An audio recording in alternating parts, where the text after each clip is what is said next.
Hello guys, very good morning, very good afternoon, very good evening once again. This side JP Chauhan और आप देख रहे हैं आपका अपना प्रिय चैनल एक्सपोनेंशियल फिजिक्स, जहां पे चल रहा है बहुत ही शानदार सा क्रैश कोर्स। ये मैं नहीं कह रहा, ये आप लोग ही कह रहे हो। आप जैसे ही और लोग जो इस चैनल के ऊपर बिल्कुल तहे दिल से जुड़े हुए, वो लोग ही इन बातों को लोगों तक पहुंचा रहे हैं। बिकॉज कंटेंट के अंदर दम है। दम कहां से आया है? क्योंकि आप लोगों ने इसको वॉच करके इसकी खूबसूरती में चार चांद लगा दिए हैं। बस और लोग जुड़ते चले जाएं, क्योंकि ये क्रैश कोर्स जो है वो हर एक व्यक्ति के लिए फायदेमंद है जो नीट और जेईई की प्रिपरेशन कर रहा है। राइट हम क्या पढ़ रहे थे अभी? थर्मल प्रॉपर्टीज ऑफ मैटर, उसका एक पार्ट में करवा चुका हूं कल वाले लेक्चर के अंदर। आज अपन हीट ट्रांसफर लेंगे और फॉर श्योर यहां से क्वेश्चन निकल के आते ही आता है। तो आज का लेक्चर बहुत ही इंपॉर्टेंट है। एंड तक इस लेक्चर के अंदर बने रहे, क्योंकि इस लेक्चर से आपके 4 मार्क्स कंप्लीट पूरे होने वाले हैं। चलो स्टार्ट करते हैं हीट ट्रांसफर। चलो हाँ, पहले वाली स्लाइड को देख के डर मत जाना यार दोस्तों, बिकॉज डरने की कोई जरूरत नहीं है। थ्योरेटिकल थोड़ा शुरू में माहौल बनते बनते बनता है, अगली स्लाइड से न्यूमेरिकल आना शुरू हो जाएंगे। तो बहुत लोगों को तकलीफ होती है, सर थ्योरी पढ़ा देते हैं, न्यूमेरिकल नहीं करवा देते हैं। लेकिन पहली स्लाइड तो यार कुछ तो माहौल बनाना पड़ेगा यार चैप्टर के बारे में, कि कोई क्या है चैप्टर। तो थोड़ा माहौल बना के फिर खेलेंगे अपन। करें स्टार्ट। सबसे पहले बात करते हैं अपन हीट ट्रांसफर। देखो हीट जो होती है वो हमेशा एक पॉइंट से दूसरे पॉइंट तक ट्रांसफॉर्मेशन होता है। वो किस तरीके से होता है? तो उसके अलग अलग तरीके होते हैं, उसके अलग अलग मोड्स होते हैं। So there are 3 basic modes of heat transfer between 2 points. क्या क्या है? एक कंडक्शन, कन्वेक्शन और तीसरा होता है हमारे पास रेडिएशन। 3 मोड है। कंडक्शन की बात करें, कंडक्शन जनरली क्या होता है? सॉलिड्स में होता है। सॉलिड के अंदर क्या होता है? सॉलिड है। अगर मैं इसको यहां से आग लगा दूं, अगर मैं यहां पर क्या लगा दूं, इसके डाम चिटा दूं मतलब एक लोकल लैंग्वेज में होता है यार, पता नहीं जो लोकल लैंग्वेज पढ़ते होंगे उसका फील भी बहुत अलग है यार। हर लैंग्वेज आनी चाहिए इंसान को यार, मजा आता है। ओके फाइन, आ जाओ वापस लौट के। कितना बहादुर इंसान है देख। यहां पर क्या करोगे आप? गर्म करोगे ना इसको। जैसे गर्म करोगे तो क्या होता है? इसके अंदर के जो पार्टिकल है वो वाइब्रेट करते हैं। तो उसके वाइब्रेशन एक पार्टिकल से दूसरे पार्टिकल तक ट्रांसफर होते हैं और हीट धीरे धीरे एक पॉइंट से दूसरे पॉइंट तक पहुंच जाती है। इसको बोलते हैं अपन कंडक्शन। सिंपल क्या बोलते हैं अपन इसको? कंडक्शन। पार्टिकल के पार्टिकल एक जगह से दूसरी जगह नहीं जा रहा है, तो without any motion of the particle, without any motion of the matter, heat is getting transformed from one point two another point. इसको अपन क्या बोलते हैं? ही कंडक्शन। दूसरा देखो कन्वेक्शन। कन्वेक्शन इसके अंदर क्या हो गया? पार्टिकल ही मूव करके हीट को एक पॉइंट से दूसरे पॉइंट तक पहुंचाते हैं। कैसे पहुंचाते हैं? देखो इसका एक खूबसूरत एग्जांपल जो है वो क्या है? 2 तरह का होता है, एक नेचुरल कन्वेक्शन होता है और एक फोर्स कन्वेक्शन होता है। तो पार्टिकल किस तरीके से मूव करते हैं? देखो मैं पानी, अपन जो पानी गर्म करते हैं उसके अंदर देखो क्या होता है। आप जैसे ही पानी गर्म करोगे तो लोअर पोर्शन जो होगा वो पहले गर्म होता है। इसका टेम्परेचर क्या होगा? इंक्रीज होगा पहले। तो इसकी डेंसिटी क्या होगी? कम होगी। इसकी डेंसिटी जैसी कम होती है तो ये वाला पोर्शन ऊपर की तरफ जाता है, और ऊपर वाले पोर्शन का टेम्परेचर कम है, ऊपर वाले पोर्शन का टेम्परेचर कम है तो उसकी डेंसिटी क्या होगी? ज्यादा होगी। तो ज्यादा डेंसिटी वाला क्या आएगा? नीचे आएगा। तो इस तरीके से क्या होता है? एक हीट करंट एस्टेब्लिश होती है। इसको अपन क्या बोलते हैं? एक हीट करंट एस्टेब्लिश होती है। क्या? कन्वेक्शन करंट बोल दो इसको, आप हीट करंट भी नहीं बोल के कन्वेक्शन, है ना। Convection current establish, CURRENT, current establish होती है। तो इस तरीके से क्या होता है? ट्रांसफॉर्मेशन हो रहा है, मैटर भी मूव कर रहा है। इसका एक और एग्जांपल है, आप कभी भी किसी लेक साइड में जाओ, अगर आप झील के किनारे या सी के किनारे जाओ, आप समुद्र किनारे, हाँ समुद्र किनारे जाओगे तो वहां पर देखो कुछ फील आता है। देखो एक्चुअल में होता क्या है? लैंड जो होती है, एक वाटर का अपने देखा था स्पेसिफिक हीट कैपेसिटी कितनी होती है? 4186, है ना। क्योंकि पानी को गर्म होने में और ठंडा होने में बहुत टाइम लगता है। तो एक्चुअल में होता क्या है? जब आप मॉर्निंग में जाओगे, जब डे टाइम में जाओगे तो लैंड जो होती है वो तो फटाफट गर्म हो जाएगी, क्योंकि उसका स्पेसिफिक हीट कैपेसिटी क्या होता है? कम होता है। लैंड के अंदर क्या होता है? कॉपर, एल्यूमिनियम, वही मेटल्स वगैरह होते हैं। इनका स्पेसिफिक हीट कैपेसिटी क्या होती है? 1000 के अंदर होती है। तो इनकी कम होती है। तो ये कम होती है, इसका मतलब फटाफट गर्म हो जाएगी। अब जैसे फटाफट गर्म होगी तो इसके आसपास की एयर क्या होगी? गर्म हो जाएगी। तो उसका टेम्परेचर क्या होगा? बढ़ जाएगा। तो डेंसिटी क्या हो जाएगी? डाउन हो जाएगी। डेंसिटी जैसी डाउन होगी तो ये वाला एयर वाला पार्ट जो होगा वो कहां जाएगा? ऊपर की तरफ शिफ्ट होगा। जैसे ही ऊपर की तरफ शिफ्ट होगा तो वाटर बॉडी के पास में जो भी एयर है, जिसका टेम्परेचर लैंड बॉडी की तरफ जो एयर थी उससे कम है, तो इधर वाले का टेम्परेचर अगर कम है तो उसकी डेंसिटी क्या होगी? ज्यादा होगी। तो वो वाला एयर जो होगा वो क्या करेगा? इसको रिप्लेस करेगा, लैंड वाले एयर को। तो इस वजह से क्या होता है? डे टाइम में एक कोल्ड एयर जो होती है वो कहां पर? वाटर साइड से लैंड साइड की तरफ क्या होती है? ट्रेवल करती है। लेकिन ये अगर नाइट टाइम में जाओ अगर आप, तो नाइट में क्या होता है? लैंड फटाफट से वापस ठंडी हो जाएगी। फटाफट से ठंडी हो जाएगी तो क्या होगा? ठंडी होगी तो इसकी डेंसिटी क्या होगी? इसकी डेंसिटी मतलब कुल मिला के उसका उल्टा प्रोसेस होने लग जाएगा। फटाफट से ठंडी होगी तो इसके आसपास की एयर क्या हो जाएगी, ठंडी हो जाएगी। लेकिन वाटर बॉडी जो है वो पूरी गर्म हो चुकी है अभी। इस समय वाटर बॉडी का टेम्परेचर क्या है, ज्यादा है। यहां पर अगर आप देखो, इधर का टेम्परेचर अगर T1 है, इधर का टेम्परेचर अगर T2 है, तो डे टाइम में T2 will be greater than T1, लेकिन नाइट टाइम में T2 will be less than T1। तो इधर का बॉडी तो उल्टा प्रोसेस होगा, इधर का पानी, इधर की हवा क्या होगी, गर्म होगी, तो ये हवा क्या होगी, ऊपर उठेगी। इसमें क्या होगी, ये वाली हवा ऊपर उठेगी। तो लैंड साइड वाली एयर जो होगी, लैंड साइड वाली कोल्ड एयर होगी, वो कहां जाएगी, वाटर साइड के साइड में, वाटर साइड में ट्रेवल करेगी। तो कूल एयर जो होती है वो क्या होती है, डे टाइम में तो लैंड की तरफ ट्रेवल करती है, और नाइट टाइम में क्या होती है, वाटर बॉडी की तरफ ट्रेवल करती है।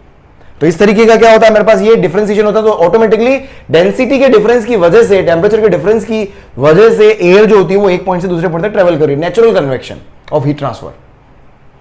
उसके बाद आपके पास फोर्स कन्वेक्शन। फोर्स कन्वेक्शन में आपके पास क्या हो गया, आप एक एक्सटर्नल एजेंट यूज करते हो, पंप के थ्रू आप क्या करते हो, एयर को कहीं एक पॉइंट से दूसरे पॉइंट तक आपको ट्रेवल करवाना हो, पंप करवाना हो। जैसे अपना हार्ट भी क्या होता है, एक पंप की तरह काम करता है ना। यहां पर मैं जोर से मारूंगा तो पता नहीं, ऐसा कुछ सुना है मैंने कि यहां पर अगर मैं जोर से मारूंगा तो ये चीज गर्म हो जाएगी, तो यहां से हीट को क्या करना होगा, डिसिपेट करना होगा, हटाना होगा, नहीं तो ये गर्म हो जाएगा, जल जाएगा। तो यहां से हीट को हटाना होगा। हीट को हटाने के लिए कौन हेल्प कर रहा है, आपका दिल, क्योंकि ये पंप करता रहता है। तो यहां से क्या होता है, अपने खून का सर्कुलेशन होता रहता है। तो ये भी क्या एक तरह का फोर्स कन्वेक्शन है, ये भी एक तरह का क्या फोर्स कन्वेक्शन है। तीसरा पार्ट अपने पास आता है रेडिएशन। कंडक्शन हो गया, कन्वेक्शन हो गया, रेडिएशन। रेडिएशन का मतलब क्या है, जैसे सन और अर्थ के बीच में जो हीट का ट्रांसफॉर्मेशन हो रहा है वो एक तरह का क्या है, रेडिएशन है। मतलब without any motion of the particles, मतलब कुल मिलाकर इसके अंदर क्या है, अगर मीडियम ना हो तो भी हीट का ट्रांसफॉर्मेशन हो सकता है, मतलब थ्रू ईएम वेव्स। जब भी हीट का ट्रांसफॉर्मेशन होता हो थ्रू ईएम वेव्स, उसको अपन क्या बोलते हैं, रेडिएशन। जहां पर बिना मीडियम के भी हीट ट्रांसफर हो जाएगी। यहां इन दोनों केस में मीडियम का रिक्वायरमेंट है, रेडिएशन में there is no medium requirement, यहां पर कोई मीडियम का रिक्वायरमेंट नहीं होता है, राइट। नेक्स्ट देखिए आप थर्मल कंडक्शन। थर्मल कंडक्शन क्या होता है, थर्मल कंडक्शन आपको बहुत अच्छे से पता है कि जब भी एक बॉडी का टेम्परेचर दूसरी बॉडी, एक एंड का टेम्परेचर दूसरे एंड से ज्यादा हो तो हीट का ट्रांसफॉर्मेशन स्टार्ट हो जाता है हाई टेम्परेचर से लो टेम्परेचर तक। इसको हम बोलते हैं thermal conduction. So heat always flows from high temperature to low temperature. यहां से अगर मैं किसी इस बॉडी का अगर एक पोर्शन लूं जिसकी लेंथ dx है, और इन दोनों पॉइंट के बीच में अगर टेम्परेचर डिफरेंस, क्योंकि इधर टेम्परेचर ज्यादा है इधर टेम्परेचर कम है, तो डेफिनेटली ये वाला हाई टेम्परेचर पर होगा, ये वाला पॉइंट लो टेम्परेचर पर होगा। तो यहां पर क्या होगा, टेम्परेचर डिफरेंस होगा। तो उस टेम्परेचर डिफरेंस को इसकी लेंथ से डिवाइड कर दूं तो मेरे पास क्या आता है, टेम्परेचर ग्रेडियंट। मैंने आपको हर बार बताया जब भी ग्रेडियंट शब्द आता है इसका मतलब कोई भी फिजिकल क्वांटिटी है उसको क्या करो, लेंथ से डिवाइड कर दो, वो चीज क्या बन जाएगी, ग्रेडियंट बन जाएगी। तो ये क्या हो गया, temperature gradient dt by dx। Steady state देखें आप, स्टेडी स्टेट की बात करें, थर्मल कंडक्शन के अंदर भी एक स्टेडी स्टेट होती है। स्टेडी स्टेट का मतलब क्या हो गया कि आपके पास जो अपने पास रेट ऑफ हीट ट्रांसफर है, इस पॉइंट से उस पॉइंट तक अगर हीट ट्रांसफर हो रही है, अगर रेट ऑफ हीट ट्रांसफर क्या हो जाए, कांस्टेंट हो जाए थ्रू आउट द बॉडी। ये पॉइंट 1 है और ये पॉइंट 2 है। फॉर एग्जांपल अगर रेट ऑफ हीट ट्रांसफर को मैं dq बाई dt बोल रहा हूं, या I, इसको अपन हीट करंट भी बोलते हैं, है ना। इसको अपन I को क्या बोलते हैं, अपन heat current, rate of heat transfer बोल दो, या फिर क्या बोल दो आप, हीट करंट, दोनों एक ही बात है। कहां लिखो यार, समझ जाओ, है ना। I को और क्या बोलते हैं, I is also known as heat current.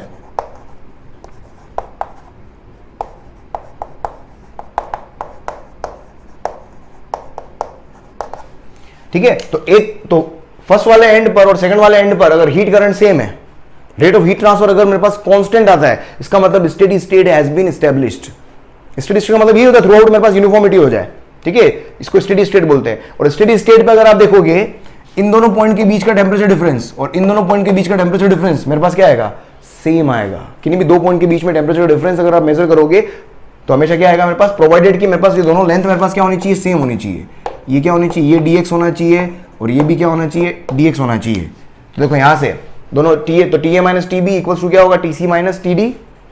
या अगर मैं dx से डिवाइड कर दूं दोनों तरफ तो क्या आ जाएगा, टेम्परेचर ग्रेडियंट। और टेम्परेचर ग्रेडियंट मेरे पास क्या आ जाएगा, अपन बोल सकते हैं क्या होगा, स्टेडी स्टेट के अंदर टेम्परेचर ग्रेडियंट जो रहता है वो क्या रहता है, कांस्टेंट रहता है। इस स्लाइड से थ्योरेटिकल क्वेश्चन बनता है एग्जाम के अंदर, इसलिए बहुत ही इंपॉर्टेंट स्लाइड है, इसको मिस मत कर देना, राइट। चलो बहुत बढ़िया, जल्दी से इसका स्क्रीनशॉट ले लें आप। हाँ चलो नेक्स्ट देखें, थर्मल कंडक्टिविटी। नेक्स्ट आपके पास क्या है, थर्मल कंडक्टिविटी। ये ऑलमोस्ट आपका पूरा, अगर आपको करंट इलेक्ट्रिसिटी आपने 10th में पढ़ा हो तो आई वुड रिक्वेस्ट कि वो आप वहां पर आपने रेजिस्टेंस पढ़े होंगे, कंडक्टिविटी पढ़ी होगी, रेजिस्टिविटी पढ़ी होगी, तो सारी चीजें एक बार देख ले तो यहां से ऐसा छाती फाड़ के अंदर घुसेगा। और अगर वो नहीं देखा है तो मेरा 12th का करंट इलेक्ट्रिसिटी वाला चैप्टर जाके देख लें आप, कि ऑलमोस्ट अभी कुछ चीजें जो है वो बिल्कुल पैरेलल चलेगी। तो थोड़ा सा मैं फास्ट भी चलूंगा हो सकता है इसके अंदर, क्योंकि वो चीजें वो की वही हैं, सेम वो की वही है। 12th का करंट इलेक्ट्रिसिटी अगर आपको अच्छे से आता है, हालांकि जो 11th क्लास के अंदर होंगे उनके लिए नहीं होगा, लेकिन कहीं ना कहीं ये क्रैश कोर्स अगर मैं चला रहा हूं तो जो लोग प्रिपरेशन वाकई कर रहे हैं किसकी, जेई के लिए या नीट के लिए, तो उनको करंट इलेक्ट्रिसिटी पढ़ा होगा तो कहीं ना कहीं वो उसको रिलेट कर पाएंगे। अदरवाइज जो 11th क्लास के अंदर है उसको क्या करें, रिवाइंड करके देखें या करंट इलेक्ट्रिसिटी भी जाके देख सकते हो, बिल्कुल समझ में आएगा वो भी आपको। चलो, हाँ, थर्मल कंडक्टिविटी क्या होती है? जैसे मेरे पास ये कोई भी एक ऑब्जेक्ट है, इसके इस एंड का टेम्परेचर T1, इस एंड का temperature T2, cross section area A, length L, heat current क्या होगी T1, temperature T1 is greater than, यहाँ पर T1 जो है वो क्या है, ग्रेटर देन T2 है, तो हीट करंट जो होगी वो T1 से T2 की तरफ फ्लो होगी, rate of heat flow current I। यहाँ पर जो रेट ऑफ हीट फ्लो जो होता है वो टेम्परेचर डिफरेंस के डायरेक्टली प्रोपोर्शनल होता है, 3 चीजों पर डिपेंड करता है। करंट आपने क्या देखी, अगर करंट के बारे में पता हो तो करंट क्या होता है, पोटेंशियल डिफरेंस के ऊपर डिपेंड करता है, directly proportional to potential difference. अगर आपको याद हो यहाँ पर क्या है, टेम्परेचर डिफरेंस, ठीक है, यहाँ पर। और हीट करंट आपके पास क्या है, अगर आप सोचो, अगर इस क्रॉस सेक्शन एरिया को मैं जितना ज्यादा रखूंगा, क्रॉस सेक्शन एरिया जितना ज्यादा होगा, सोच के देखना, क्रॉस सेक्शन एरिया जितना ज्यादा होगा उतना हीट फटाफट सरफेस से बाहर निकलेगी, तो रेट ऑफ हीट फ्लो क्या होगा, उतना ही फास्ट होगा, तो directly proportional to cross section area.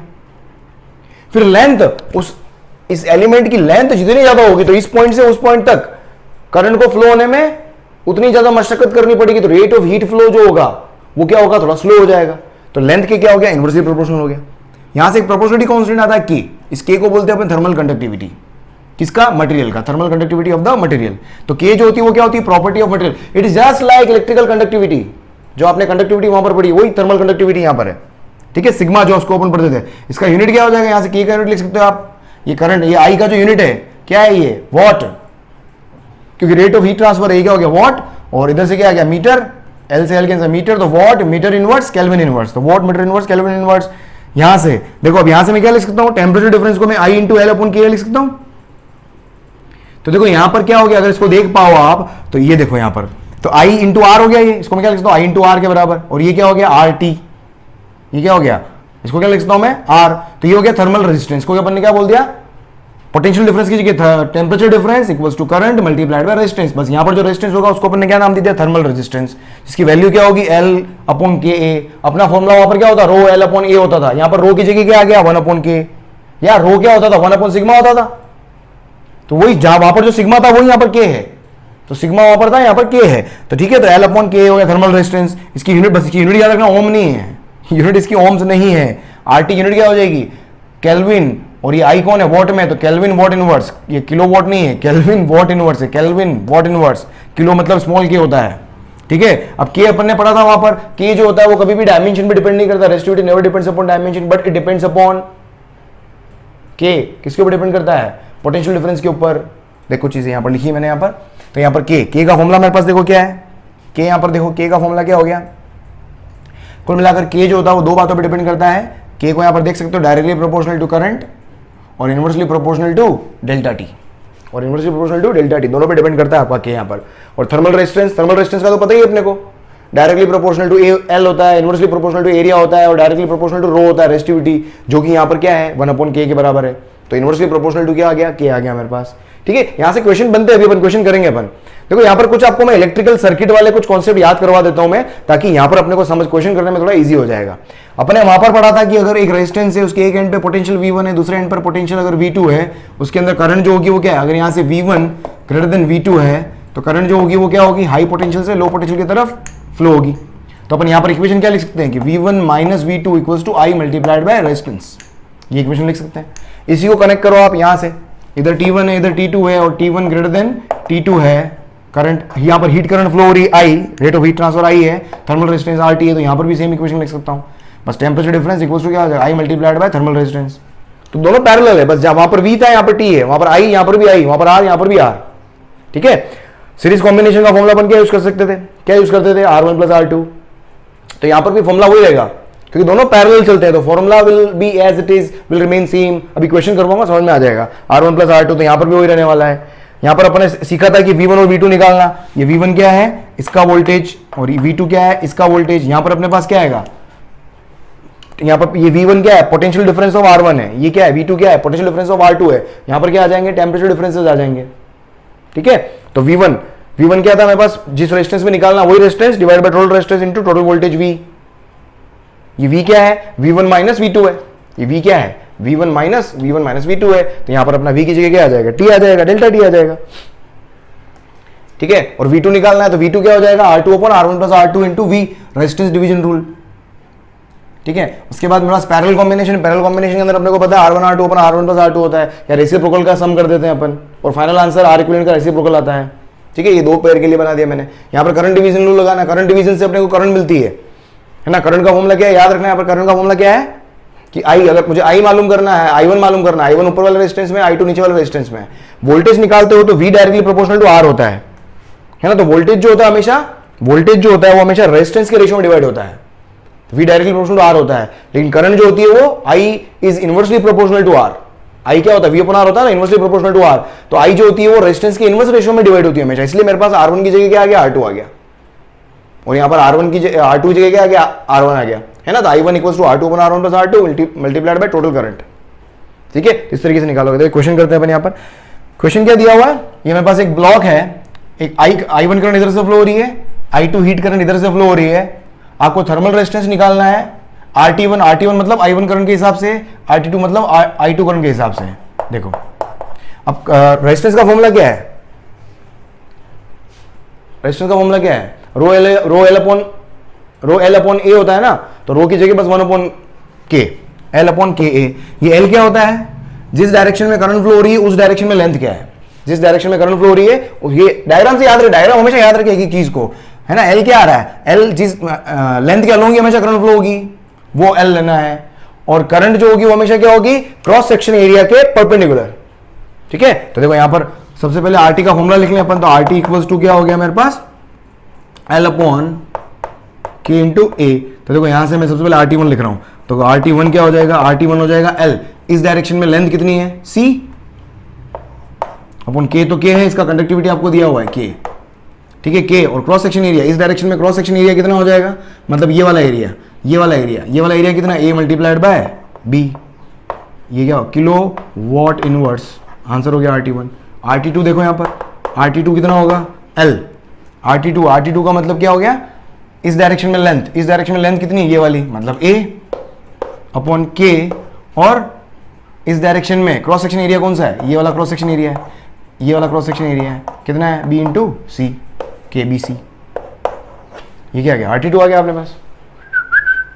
अरे सो तो नहीं क्या भाई, ए भाई उठ जा भाई, आधा बस। देख नेक्स्ट अपने पास क्या है, ये सारे क्वेश्चन मैंने वहां पर करंट इलेक्ट्रिसिटी के अंदर करवाए हुए हैं। सेम मेथड है, सेम मेथोडोलॉजी वहां पर जो यूज की थी वही यहां पर यूज करनी है। बस यहां पर 1 अपॉन के आ रहा है, वहां पर बस रो आ गया था, बस इतना सा डिफरेंस है, इतना सा डिफरेंस है, सेम चलता है।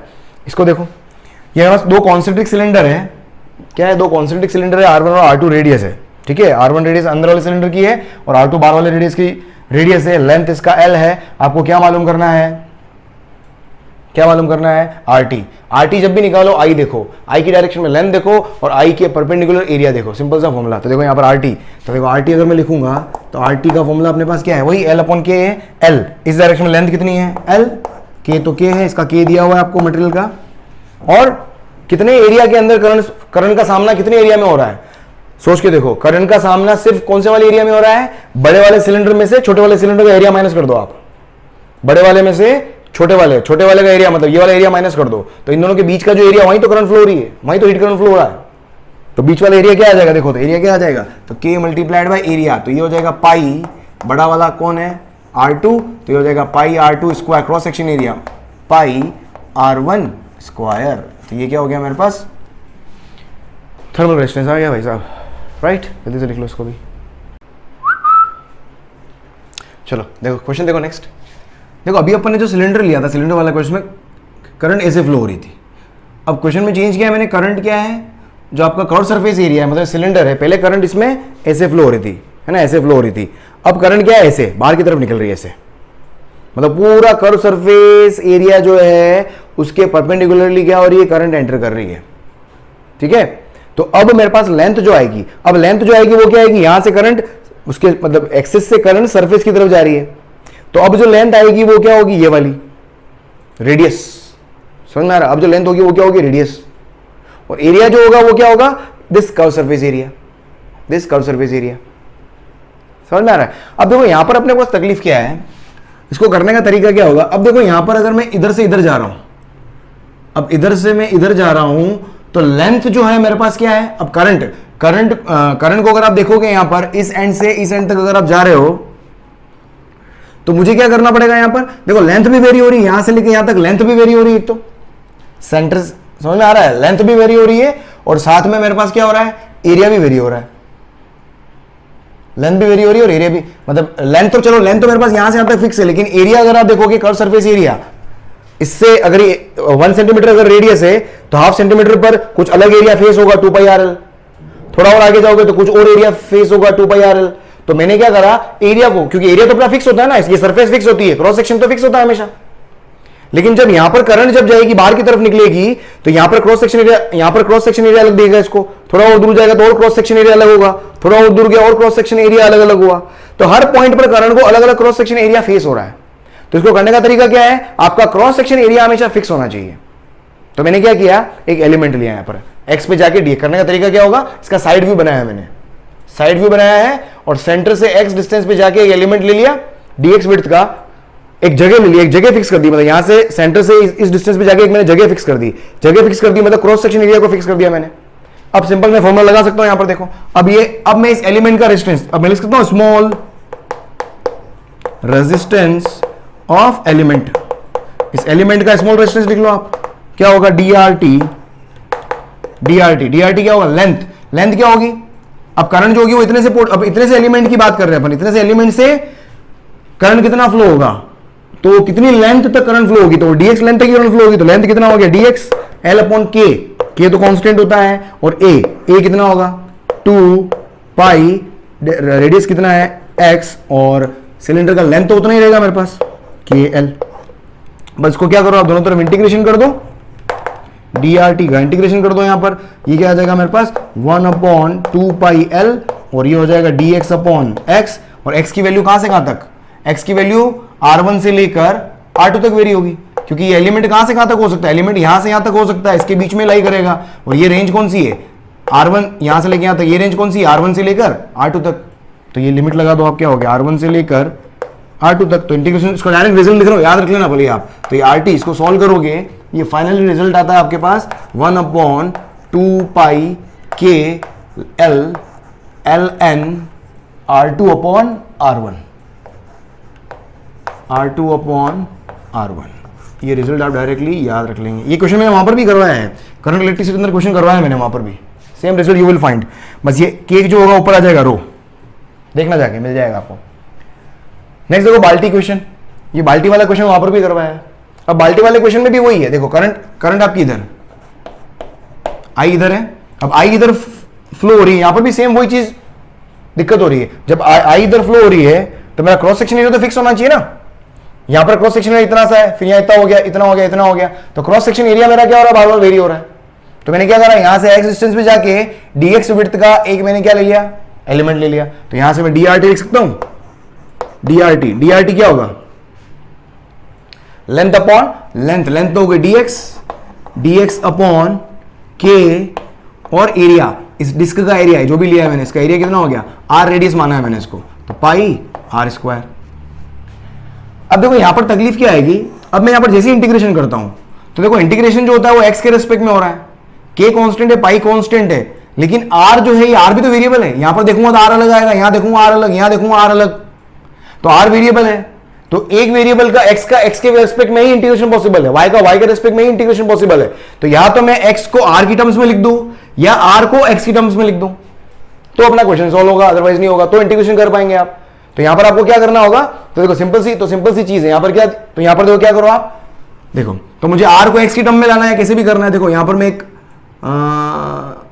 स्ट्रेट लाइन, देखो यहां पर स्ट्रेट लाइन अगर आपको दिख रही हो, ये देखो, ये दिख रहा है आपको, ये स्ट्रेट लाइन नजर आ रही है, ये वाली, ये तो ये कितना हो गया a, और ये मेरे पास पूरा कितना हो गया b, और ये इधर तो मेरे पास r वेरिएबल है, और इधर कौन है, इधर मेरे पास कौन है, x है, तो यहां से एक रिलेशन लिख सकते हो आप, y equals to mx plus c, तो r इक्वल्स टू, यहां से इक्वेशन आएगी देखो, तो r इक्वल्स टू y तो हो गया r, m स्लोप, इसका स्लोप क्या होगा, slope dy by dx, dy कितना है, b में से a माइनस करो, तो ये तेरा dy आ जाएगा, ये dy क्या आएगा, b में से a को माइनस करो, तो ये हो जाएगा dy अपॉन dx। dx कितना है मेरा, यहां से लेके यहां तक कितना है, l है ना, ये कितना है, ये l है ना, ये l हो गया x और प्लस c कौन होता है, इंटरसेप्ट होता है, ये इक्वेशन ये आ गई।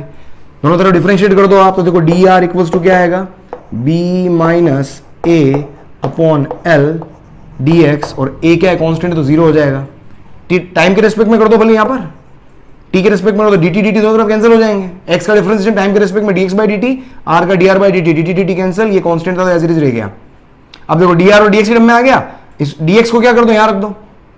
अब ये इक्वेशन 1 है, इक्वेशन 2 है, दोनों इक्वेशन को सॉल्व करोगे, फिर इंटीग्रेशन करोगे, फाइनल रिजल्ट लिखवा रहा हूं। रिजल्ट याद रखना आप, यहां से RT का जो रिजल्ट आएगा ये आएगा L अपॉन K पाई AB। सिंपल सा रिजल्ट, इसलिए याद रख लो, बेटर है, क्योंकि एग्जाम में इतना टाइम मिलेगा नहीं, क्वेश्चन आता भी है एग्जाम के अंदर, आ भी जाता है। ठीक है, तरीका बता दिया मैंने आपको। नेक्स्ट देखो question, 100 degree centigrade, 0 degree centigrade, उसके बीच में 3 रॉड है, इसका K और A है, इसका जो K और A जो है वो KA है, इसका K और A क्या है, 2K 2A है, इस वाली रोड का AK है, लेंथ मेरे पास L 2L है। आपको क्या निकालना, find junction temperature T1 and T2। आपको जंक्शन टेम्परेचर निकालना है T1 एंड T2। देखो इसको मैं 3 पार्ट, अगर मैं इसको इक्विवेलेंट बना लूं, इसको 3 रेजिस्टेंस की तरह, इस तरह की क्वेश्चन को क्या करो आप, इक्विवेलेंट बना लो। ये मेरे पास क्या हो गया, 100 डिग्री सेंटीग्रेड, ये क्या हो गया 0 डिग्री सेंटीग्रेड। जंक्शन टेम्परेचर निकालना है, इन दोनों के बीच में जो है वो कौन सा, T1, और इन दोनों के बीच में जो है वो क्या है, T2। अब मुझे रेजिस्टेंस चाहिए, इसको R1 बोल दिया, इसको मैंने R2 बोल दिया, इसको मैंने R3 बोल दिया। यहां से R1 लिखो, R1 का फॉर्मूला क्या होगा, length upon L upon A के, तो फर्स्ट वाले का लेंथ L है, A एरिया है, K है। R2 लिखो, R2 क्या होगा, लेंथ कितनी उसकी, शायद लेंथ कितनी है, L है, तो L अपॉन एरिया कितना है 2A, तो 2 2 जा 4, कितना हो जाएगा 4AK। R3 लिखो यहां से, R3 कितना हो जाएगा, लेंथ मेरे पास वही 2L है, 2L अपॉन AK। यहां पर L अपॉन AK को क्या करो, हमेशा एक कांस्टेंट मान लो आप, L अपॉन AK को क्या मान लो आप, एक कांस्टेंट मान लो, या क्या करो मल्टीपल में, इसको और आसान तरीका होता है मल्टीपल में लिख लो आप। जैसे मैं R2, जैसे ये मेरे पास R2 है, इसको मैंने R2 को मैंने अगर R मान लिया फॉर एग्जांपल, तो देखो R1 कितना हो जाएगा, इसको मैं R मान लेता हूं, अगर ये वैल्यू R है तो ये कितना हो जाएगा 4R। इसको सिंपल करने का तरीका है, थोड़ी कैलकुलेशन इजी हो जाती है, इससे कैलकुलेशन थोड़ी इजी हो जाएगी, है ना, रेशियो प्रोपोर्शन से खेल रहे हैं। ये पाव है R1, इसका 4 टाइम्स है ना, देखो यहां पर ये 1/4 और ये 1 है, तो 4R हो गया। और ये कितना टाइम्स है देख लो, यहां से R3, अगर मैं R3 लिखूं, इसका कितना टाइम्स हो गया, 8 टाइम्स हो गया। इसका 2 टाइम्स है, देख लो इसका 2 टाइम्स है, तो क्या हो गया 8R। अब थोड़ा इजी हो जाएगा क्वेश्चन करने में। तो सर इस क्वेश्चन को करंट में अपन करते कैसे थे, सबसे पहले देखो, अगर मुझे T1 निकालना है, सिंपल क्या करो, इसके अंदर जो करंट फ्लो हो रही है वो निकाल लो आप। सबसे पहला काम क्या करो, करंट निकालो। करंट कैसे आएगी, 100 माइनस 0 पोटेंशियल डिफरेंस, ऐसे लिखा था अपन ने अभी, या इक्वेशन लिखना बताता हूं मैं आपको, क्या था V1 माइनस V2, तो 100 minus 0 equals to I multiplied by बीच में जो भी रेजिस्टेंस आ रहा है R इक्विवेलेंट क्या आएगा, तीनों का सम, यह आएगा तेरा 4R plus R plus 8R। तो फाइनली यहां से I आप लिख पा रहे हो, I कितना हो गया, केल्विन में चेंज मत कर देना, डिग्री सेंटीग्रेड चलने दो, फिर डिफरेंस ले, सब जगह डिफरेंस ही लेंगे अपन यहां पर। हो भगवान, देख कितना आ गया, 8 9 और 4 13, तो ये हो गया I हो गया 100/13R।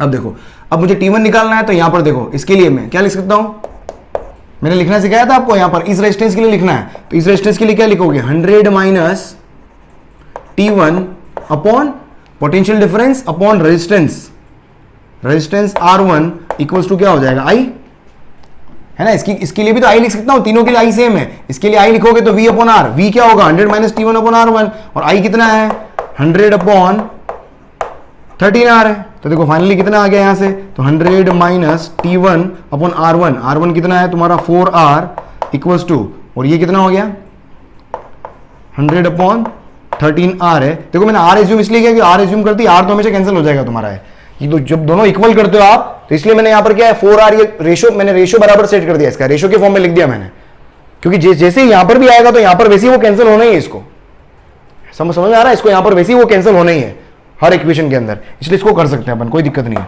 चलो तो यहां से देखो T1 देख लो कितना आ गया, तो T1 कितना आया देखो, तो अरे यार कैलकुलेशन मेरे से नहीं होती है, मुझे जोर आता है बहुत यार, कच्ची हूं मैं। 1300 माइनस 13T1 इक्वल्स टू 400। तो यहां से देख मेरे पास कितना आ गया, तो T1 इक्वल्स टू आ जाएगा 400 और 400 है 900, 900 बटा, कैलकुलेशन देख लेना यार, ये डिग्री सेंटीग्रेड है ना, 400 900 बटा 13 चलटा। उसके बाद देख दूसरी इक्वेशन और लिख, ये 100 माइनस T1 था, यहां पर लिख एक और, मुझे T2 निकालना है तो T2 माइनस 0 यहां पर भी लिख सकते हो, देखो तो T2 minus 0 upon R3, R3 सीधा लिख रहा हूं अब मैं, R3 कितना है 8R, यहां लिख दो यार, R3 बराबर I, और ये किसके बराबर हो जाएगा 100 करंट के बराबर होगा ना, और करंट कितनी अपने पास अपॉन 13R है। तो देखो यहां से फाइनली देखो T2 तो सीधा ही आ गया भाई, मजा आ गया। तो T2 इक्वल्स टू कितना आ गया 100 upon 13R multiplied by R3, और R3 देख कितना है 8R, तो R से R कैंसिल, कितना आ गया ये 800 अपॉन 13 डिग्री सेंटीग्रेड। बहुत बढ़िया, जल्दी से लिख लो इसको भी आप। चलो आगे बढ़े, देखो नेक्स्ट क्वेश्चन देखो क्या दिया हुआ है, और इसी तरह का एक और क्वेश्चन देखो। 100 डिग्री 0 डिग्री 3 रॉड है, तीनों के मेरे को KAL दिए हुए हैं, इसका बस इक्विवेलेंट रेजिस्टेंस की फॉर्म में बना दो आप, ठीक है। इसको R1 बोल दिया, इसको R2 और इसको R3 बोल दिया मैंने। ये जंक्शन हो जाएगा, इसका टेम्परेचर मुझे मालूम करना है T, ये 0 डिग्री सेंटीग्रेड पर है, ये 100 डिग्री सेंटीग्रेड पर है। यहाँ से हीट करंट I फ्लो होगी, और जो भी है 2 पार्ट में डिवाइड होगी यहाँ पर करंट, और वापस मिल जाएगी, तो वही करंट वापस यहाँ पर भी फ्लो हो जाएगी।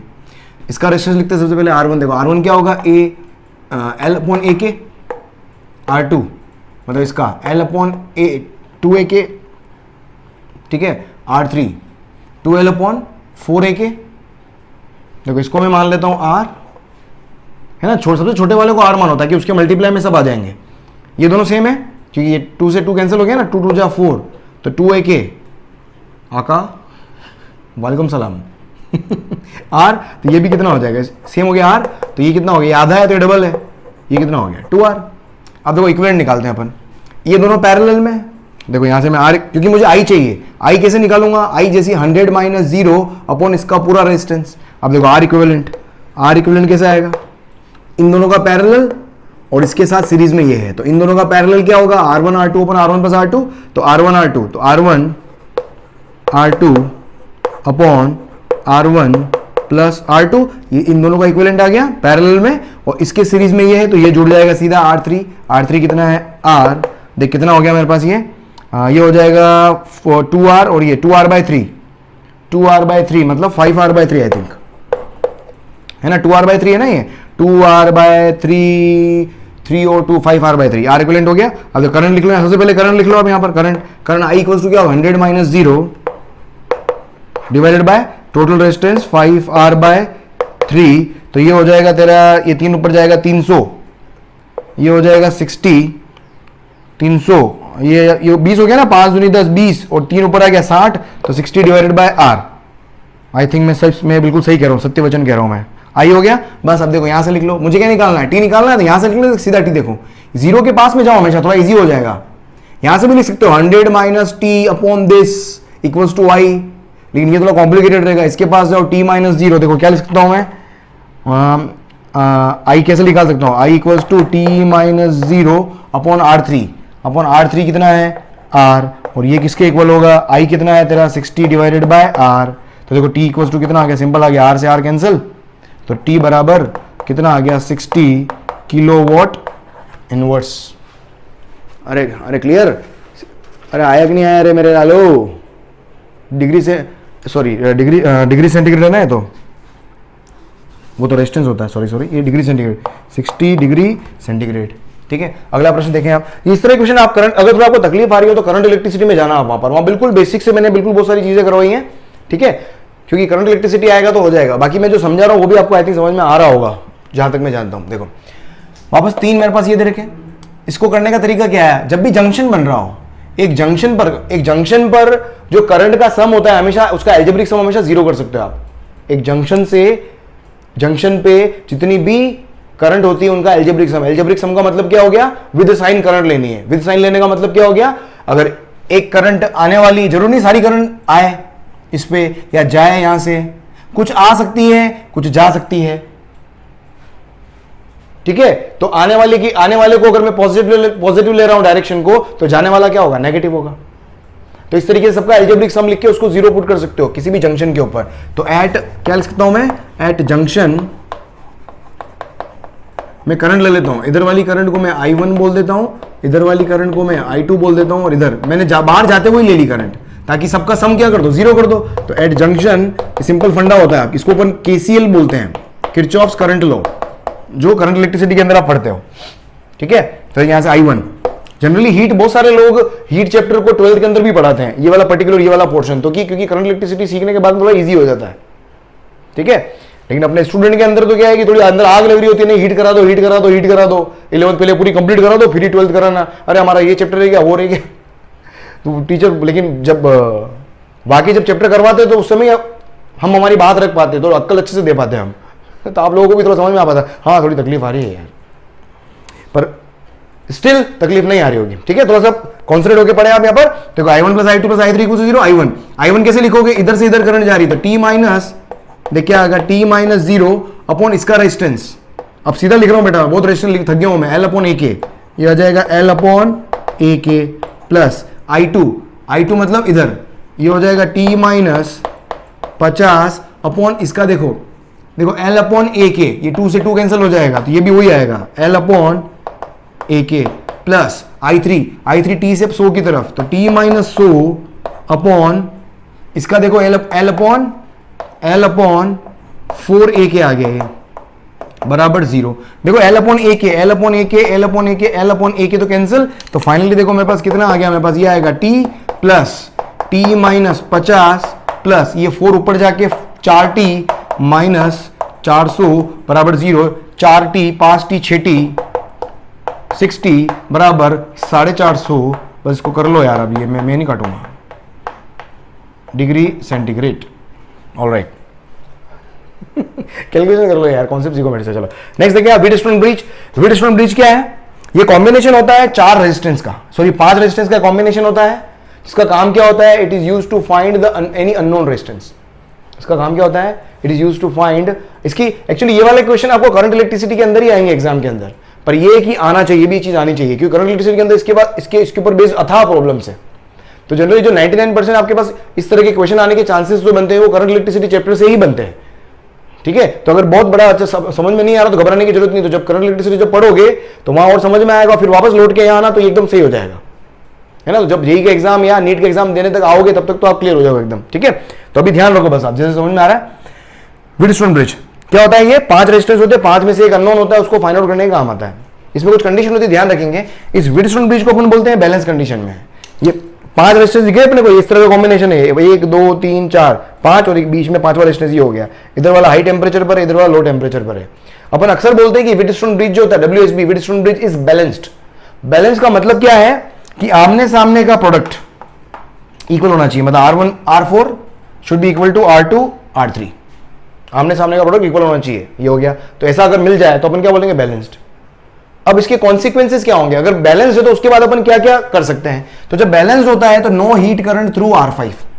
बैलेंस का मतलब ये भी होता है कि इस R5 से कोई भी हीट करंट फ्लो नहीं हो रही है, तो वो भी this is another condition for Wheatstone bridge to be in balance condition, right. तो इसके अंदर करंट 0 बोलो या आमने सामने के प्रोडक्ट को इक्वल करो। जनरली आइडेंटिफाई कैसे करोगे, आमने सामने के प्रोडक्ट को इक्वल करके आइडेंटिफाई करोगे आपको, क्योंकि कॉपी के अंदर सर्किट दिया होगा तो आपको आमने सामने के प्रोडक्ट को इक्वल करके देखना होगा। अगर इक्वल आ जाता है तो बैलेंस्ड है, और बैलेंस्ड है मतलब R5 में कोई करंट फ्लो नहीं हो रही है, और इधर कहीं अगर हीट करंट फ्लो नहीं हो रही, इसका मतलब इसका कोई मतलब ही नहीं इस पाथ का, इधर कोई हीट करंट ही नहीं जा रही, इसका मतलब कुछ है ही नहीं, ओपन, मतलब you can remove, so you can remove R5।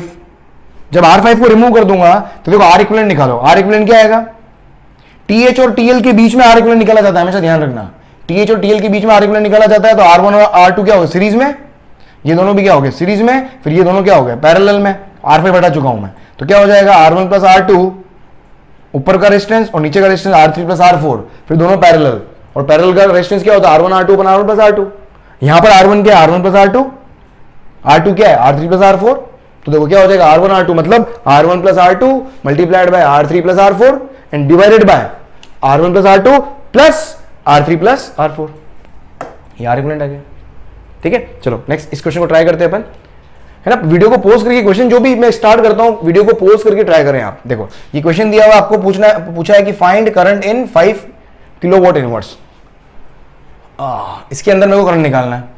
देखो इसमें देखो मल्टीप्लाई करके देखो यहाँ 6 4 जा 24, 8 3 जा 24, कितना 24 इक्वल टू 24, क्या हो गया व्हीटस्टोन ब्रिज, क्या हो गया बैलेंस्ड हो गया। तो जिन लोगों ने ये चीज की है फाड़ दे कॉपी को, बिल्कुल गलत, बिल्कुल गलत है। क्यों गलत है भाई? ये व्हीटस्टोन ब्रिज है ही नहीं है, ये व्हीटस्टोन ब्रिज नहीं है भाई।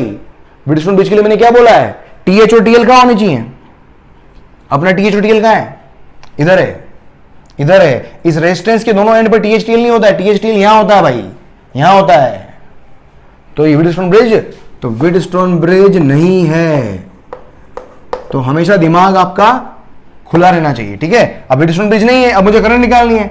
देख सिंपल सा करंट तो सिंपल निकाल सकते थे ना। अब ये रेजिस्टेंस दिया हुआ है, इस एंड पे टेम्परेचर ये, इस एंड पे टेम्परेचर ये है, तो देखो इधर करंट आई कितनी आ जाएगी। तो आई अगर मुझे लिखना हो तो आई इक्वल्स टू कितना होगा, हाई टेम्परेचर से लो टेम्परेचर माइनस करो, 100 माइनस 0 डिवाइड बाय रेजिस्टेंस 5। तो आई की वैल्यू कितनी आ गई 20। आई कौन होता था, ये हमेशा ध्यान रखना, आई क्या होता है वॉट, आई क्या होता है वॉट, 20 वॉट है ना, dq बाई dt है ना, ये तो रेट ऑफ हीट ट्रांसफर है। चलो नेक्स्ट देखें। हाँ इस तरह का अरेंजमेंट दिया हुआ है, आपको आर इक्विवेलेंट निकालना है। देखो जब भी इस तरह का उठपटांग, इस तरह के अरेंजमेंट वाले क्वेश्चन करंट इलेक्ट्रिसिटी अंदर मैंने बहुत सारे करवाए हुए हैं वहां पर, है ना। इसमें कम से कम 5-6 तरह के रूप होते हैं, व्हीटस्टोन ब्रिज के कम से कम 6-7 तरह के रूप होते हैं इसके, है ना, अलग अलग तरह के रूप होते हैं। तो करंट इलेक्ट्रिसिटी के अंदर जनरली क्वेश्चन वहां आता है, तो इसलिए वहां ज्यादा करवा रखे हैं, ठीक है। तो वहां पर देख लेना आप रूप, जब भी करंट इलेक्ट्रिसिटी पढ़ो तो आप देख लेना, ये भी एक तरह का व्हीटस्टोन ब्रिज का रूप ही है। ये बहुत कॉम्प्लिकेटेड लग रहा है, बस इसको ध्यान रखें आप, इसका व्हीटस्टोन ब्रिज बना लें आप। मैं डायरेक्ट बता देता हूं, इसके अंदर ये एक्स पॉइंट होता है, ये वाई पॉइंट होता है, ये आपका टी एच होता है और ये टी एल होता है। बस समझ में आ गया। यहां पर जो भी पॉइंट दिख रहे हैं मैंने मार्क किए हुए हैं, ये एक्स ये वाई, ये इसको सीधा खड़ा यूं कर दो आप, यूं कर दो। तो दो रेजिस्टेंस, ऊपर वाला रेजिस्टेंस ये हो गया, ये नीचे वाला रेजिस्टेंस ये हो गया, टी एच से दो रेजिस्टेंस निकल रहे हैं, एक्स और वाई के बीच में ये हो गया आर, फिर टी एल से वापस दो रेजिस्टेंस निकल रहे हैं, ये ऊपर वाला रेजिस्टेंस और ये नीचे वाला रेजिस्टेंस, ये हो गया। बस अब आर इक्विवेलेंट निकालना है। इसका आर इक्विवेलेंट देखो क्या होगा, ये क्या देखो प्रोडक्ट्स इक्वल है, प्रोडक्ट इक्वल है, ये क्या बैलेंस्ड है। व्हीटस्टोन ब्रिज क्या है, बैलेंस्ड है। और जब बैलेंस्ड होता है तो बैलेंस के केस में आर इक्विवेलेंट कैसे निकालते हैं अपन, ये ना फॉर्मूला लगाओ, R1 plus R2, R1 plus R, सारे R सेम है ना, तो R plus R, R plus R, R plus R plus R plus R, result भी R आएगा। बहुत खूबसूरत रिजल्ट है। देखो व्हीटस्टोन ब्रिज के सारे रेजिस्टेंस अगर इक्वल हो जाएं, याद रखें आप, रिजल्टेंट भी क्या आएगा, सेम आएगा। सोल्व कर लेना इसको, R आ जाएगा, ठीक है। जल्दी से लिख लो इसको भी। चलो नेक्स्ट देखें आप यहाँ पर। देखो नेक्स्ट आपके पास क्या पूरा थ्योरेटिकल स्लाइड है, बस जल्दी से क्विकली कवर करेंगे इसको अपन। देख क्या है, इक्विवेलेंट थर्मल कंडक्टिविटी। आपके पास क्या है, अगर मेरे पास देखो अगर मेरे पास एक कॉम्बिनेशन दिया हुआ हो, सीरीज कॉम्बिनेशन या पैरेलल कॉम्बिनेशन ऑफ रॉड दिया हुआ हो, सबके एल के ए अपने को पता हो, तो उसका के इक्विवेलेंट लिख सकते हैं अपन। फॉर्मूला ध्यान रखना, सीरीज के अंदर इसको डेराइव किया जा सकता है। सीरीज के अंदर फॉर्मूला क्या होता है, के। तो के का फॉर्मूला होता क्या है, के को अगर मैं लिखना चाहूँ तो क्या लिखूंगा मैं, एल अपॉन ए आर लिखूंगा मैं, एल अपॉन ए आर ही तो लिखूंगा मैं, समझने की कोशिश करो, एल अपॉन ए आर। तो यहां पर सीरीज में जब होगा तो फॉर्मूला क्या हो जाएगा, बस समेशन ऑफ एल अपॉन ए के इक्विवेलेंट, समेशन ऑफ बस सबका, इसका मतलब ये हो जाए समेशन ऑफ एल अपॉन ए का मतलब क्या हो गया, L1 upon A1 plus L2 upon A2 plus L3 upon A3 divided by summation of resistance, सबके रेजिस्टेंस लिख लो आप। रेजिस्टेंस क्या हो जाएगा, L अपॉन A के, तो L1 upon A1 K1 plus L2 upon A2 K2, इस तरीके से आप इसको कैलकुलेट करोगे। बस ये याद रखिए कौन सा समेशन करना है, के इक्विवेलेंट जो होता है L अपॉन ए के होता है, simple L upon A R होता है। पैरेलल के अंदर फॉर्मूला क्या है, के इक्विवेलेंट का समेशन ऊपर, समेशन 1 अपॉन आर, उल्टा कर दिया है इसका, देखो उल्टा कर दिया है इसको नीचे, इसको अगर मैं उल्टा कर दिया कि के तो वही बनेगा ना, इसको अगर मैं सही से लिखूं तो ये ऊपर जाके क्या लिख सकता हूं मैं, एल अपॉन ए, और ये नीचे जाके क्या आ जाएगा, आर लिख सकता हूं इसको मैं, फॉर्मूला वही है, बस इसको उल्टा करके लिख दिया है। रेसिप्रोकल का सम, क्योंकि पैरेलल है, रेसिप्रोकल का सम करना होगा, सब रेजिस्टेंस का, तीनों ही रॉड का रेसिप्रोकल का सम, रेजिस्टेंस का और उनके एरिया और एल का रेशियो का सम, तो वहां से क्या आएगा हमारे पास, के इक्विवेलेंट को डेराइव किया जा सकता है। याद रखो फॉर्मूला, सिंपल है ना, फॉर्मूला बेस्ड क्वेश्चन अगर आ भी जाता है तो। नेक्स्ट आपके पास क्या है, heat current due to convection. अभी तक अपन क्या पढ़ रहे थे, कंडक्शन पढ़ रहे थे, अभी तक अपन ने क्या पढ़ा है, कंडक्शन। नाउ कन्वेक्शन के अंदर सिंपल सा कॉन्सेप्ट क्या है, सपोज मेरे पास ये हॉट सरफेस है, इसके ऊपर एक फ्लूइड फ्लो कर रहा है, फ्लूइड मतलब लिक्विड भी हो सकता है, एयर भी हो सकती है, उसका टेम्परेचर एक्चुअल में T2 है, हॉट सरफेस का टेम्परेचर क्या है, T1 है, और the surface area which is in contact with the fluid वो कितना है, A। तो हॉट सरफेस से अगर temperature T1 greater than T2 है तो T1 से T2 की तरफ क्या होगा, हीट का ट्रांसफॉर्मेशन होगा। तो जो रेट ऑफ हीट ट्रांसफर है आई क्या हो गया, वही कन्वेक्शन करंट। यहां पर जो अपन रेट ऑफ हीट ट्रांसफर को क्या बोल देंगे, अपन कन्वेक्शन करंट बोल देंगे सिंपल। पहले वो क्या थी, हीट करंट थी, ये भी एक तरह की हीट करंट ही है, लेकिन यहां पर मेरे पास क्या हो रहा है, कन्वेक्शन प्रोसेस हो रहा है, इसलिए मैंने इसको क्या बोल दिया, कन्वेक्शन करंट बोल दिया। Again so convection current will be directly proportional to area and directly proportional to temperature difference. Delta T जो है वो क्या है, T1 minus T2। Delta T जो है वो क्या है, यहाँ पर डेल्टा टी अगर लिखोगे, जो डेल्टा टी जो है वो क्या है, T1 minus T2। Temperature difference directly proportional होगा। यहां से एक प्रोपोर्शनलिटी कांस्टेंट आता है H, इसको अपन क्या बोलते हैं, कन्वेक्शन कॉफिशिएंट। क्या बोलते हैं, कन्वेक्शन कॉफिशिएंट। और ये क्या होता है, कन्वेक्शन करंट। फॉर्मूला याद रखो सिंपल, वो वाला फॉर्मूला, एल नहीं है बस यहाँ पर एरिया। और खुद सोचो, जितना सरफेस एरिया ज्यादा होगा उतना एक्सपोजर एरिया ज्यादा होगा, उतना एक्सपोज करेगी हीट, बाहर निकलेगी। समझ में आ रहा है?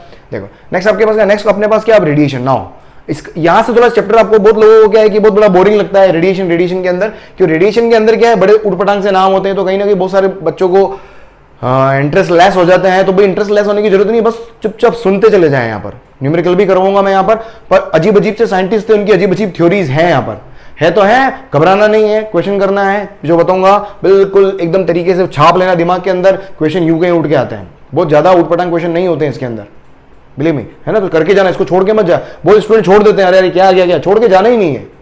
बहुत इजी क्वेश्चन आते हैं इससे, बिलीव, बहुत इजी क्वेश्चन आते हैं, डायरेक्ट स्ट्रेट फॉरवर्ड क्वेश्चन होता है, तो घबराओ मत। चलो आ जाओ, radiation of heat. Radiation of heat का मतलब क्या हो गया, यहाँ रेडिएशन का मतलब क्या है, मतलब ईएम वेव्स के थ्रू अपने पास क्या होता है, हीट रेडिएट करती है। कोई भी बॉडी जो होती है, अगर वो बॉडी क्या होगी, अगर वो गर्म होगी तो उससे क्या होगा, हीट बाहर निकलेगा ईएम वेव्स की फॉर्म में, उसको अपन क्या बोलते हैं, रेडिएशन। तो एमिशन ऑफ ईएम वेव्स की क्या है, रेडिएशन है। तो इस रेडिएशन को समझाने के लिए प्रीवोस्ट एक साइंटिस्ट हुआ, प्रीवोस्ट एक साइंटिस्ट हुआ, उसने एक थ्योरी दी थी, Prevost theory of heat exchange.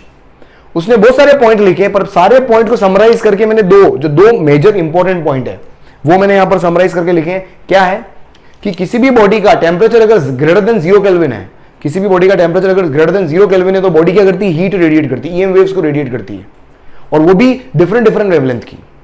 वो डिपेंड करता है बॉडी का टेम्परेचर कितना है, हर बॉडी का टेम्परेचर अलग होता है, तो एक अलग क्या होगा, वो रेडिएशन इमिट करेगी अलग अलग वेवलेंथ की। अब आपको एनर्जी और वेवलेंथ का रिलेशन पता है, इनवर्स रिलेशन होता है, E equals to h c by lambda.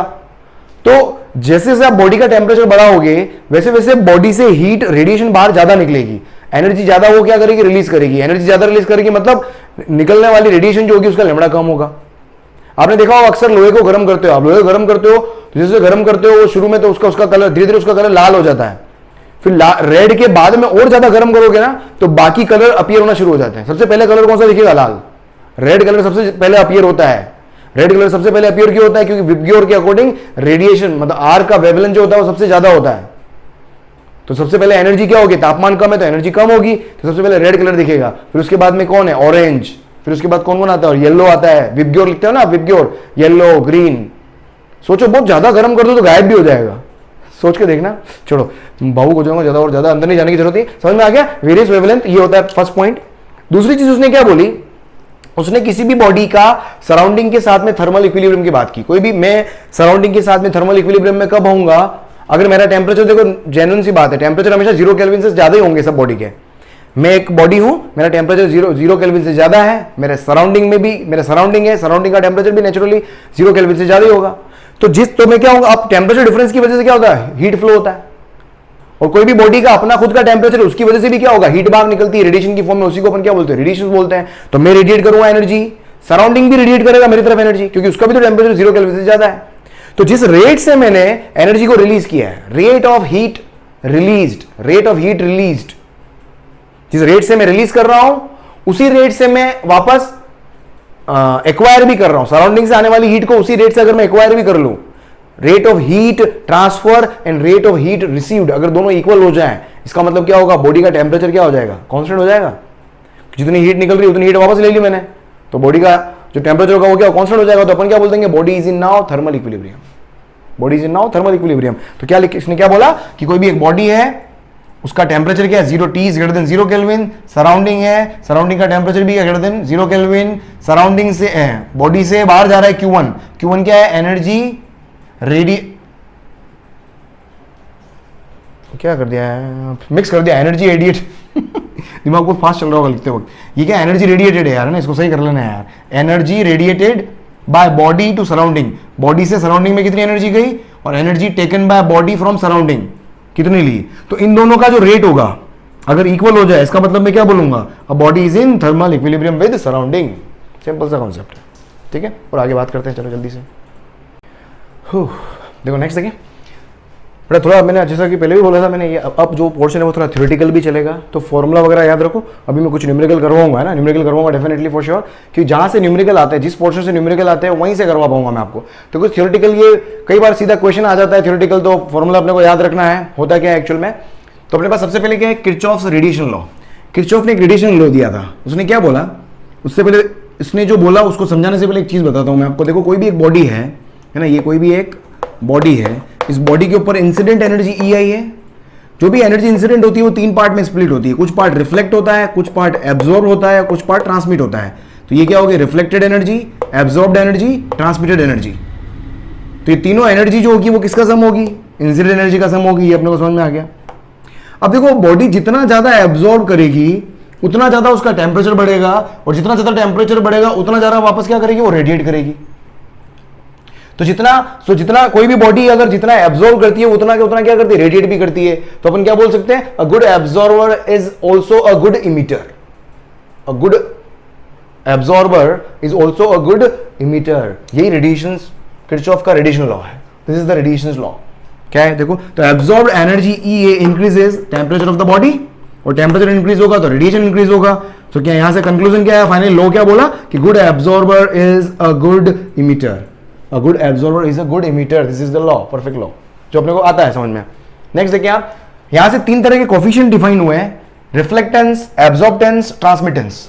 तीन चीजें डिफाइन हुई है। क्या एक्चुअल में क्या है कि ये टोटल एनर्जी का कितना फ्रैक्शन है, ये टोटल एनर्जी का कितना फ्रैक्शन है, तो उसको मैंने क्या बोलता है, रिफ्लेक्टेंस। ये समझ में आ रहा है, ER अपॉन EI। रिफ्लेक्टेंस मतलब क्या हो गया, fraction of fractional part of energy reflected.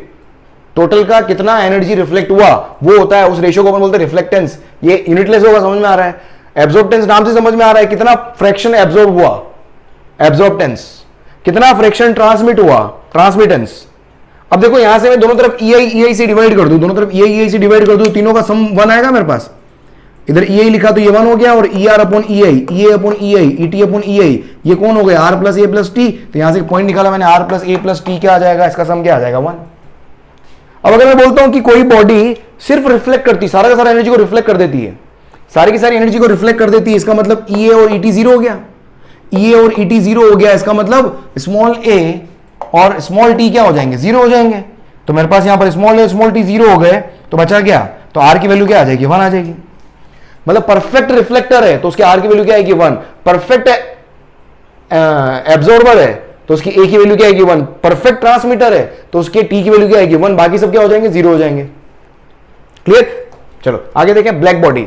अब ब्लैक बॉडी की बात करें, ब्लैक बॉडी किसे कहा गया है, ऐसी जो भी बॉडी है जो पूरा सारा का सारा एब्जॉर्ब कर लेती है, जो उसको दिया वो सारा का सारा उसने ले लिया, वो क्या होती है, एक परफेक्ट ब्लैक बॉडी होती है।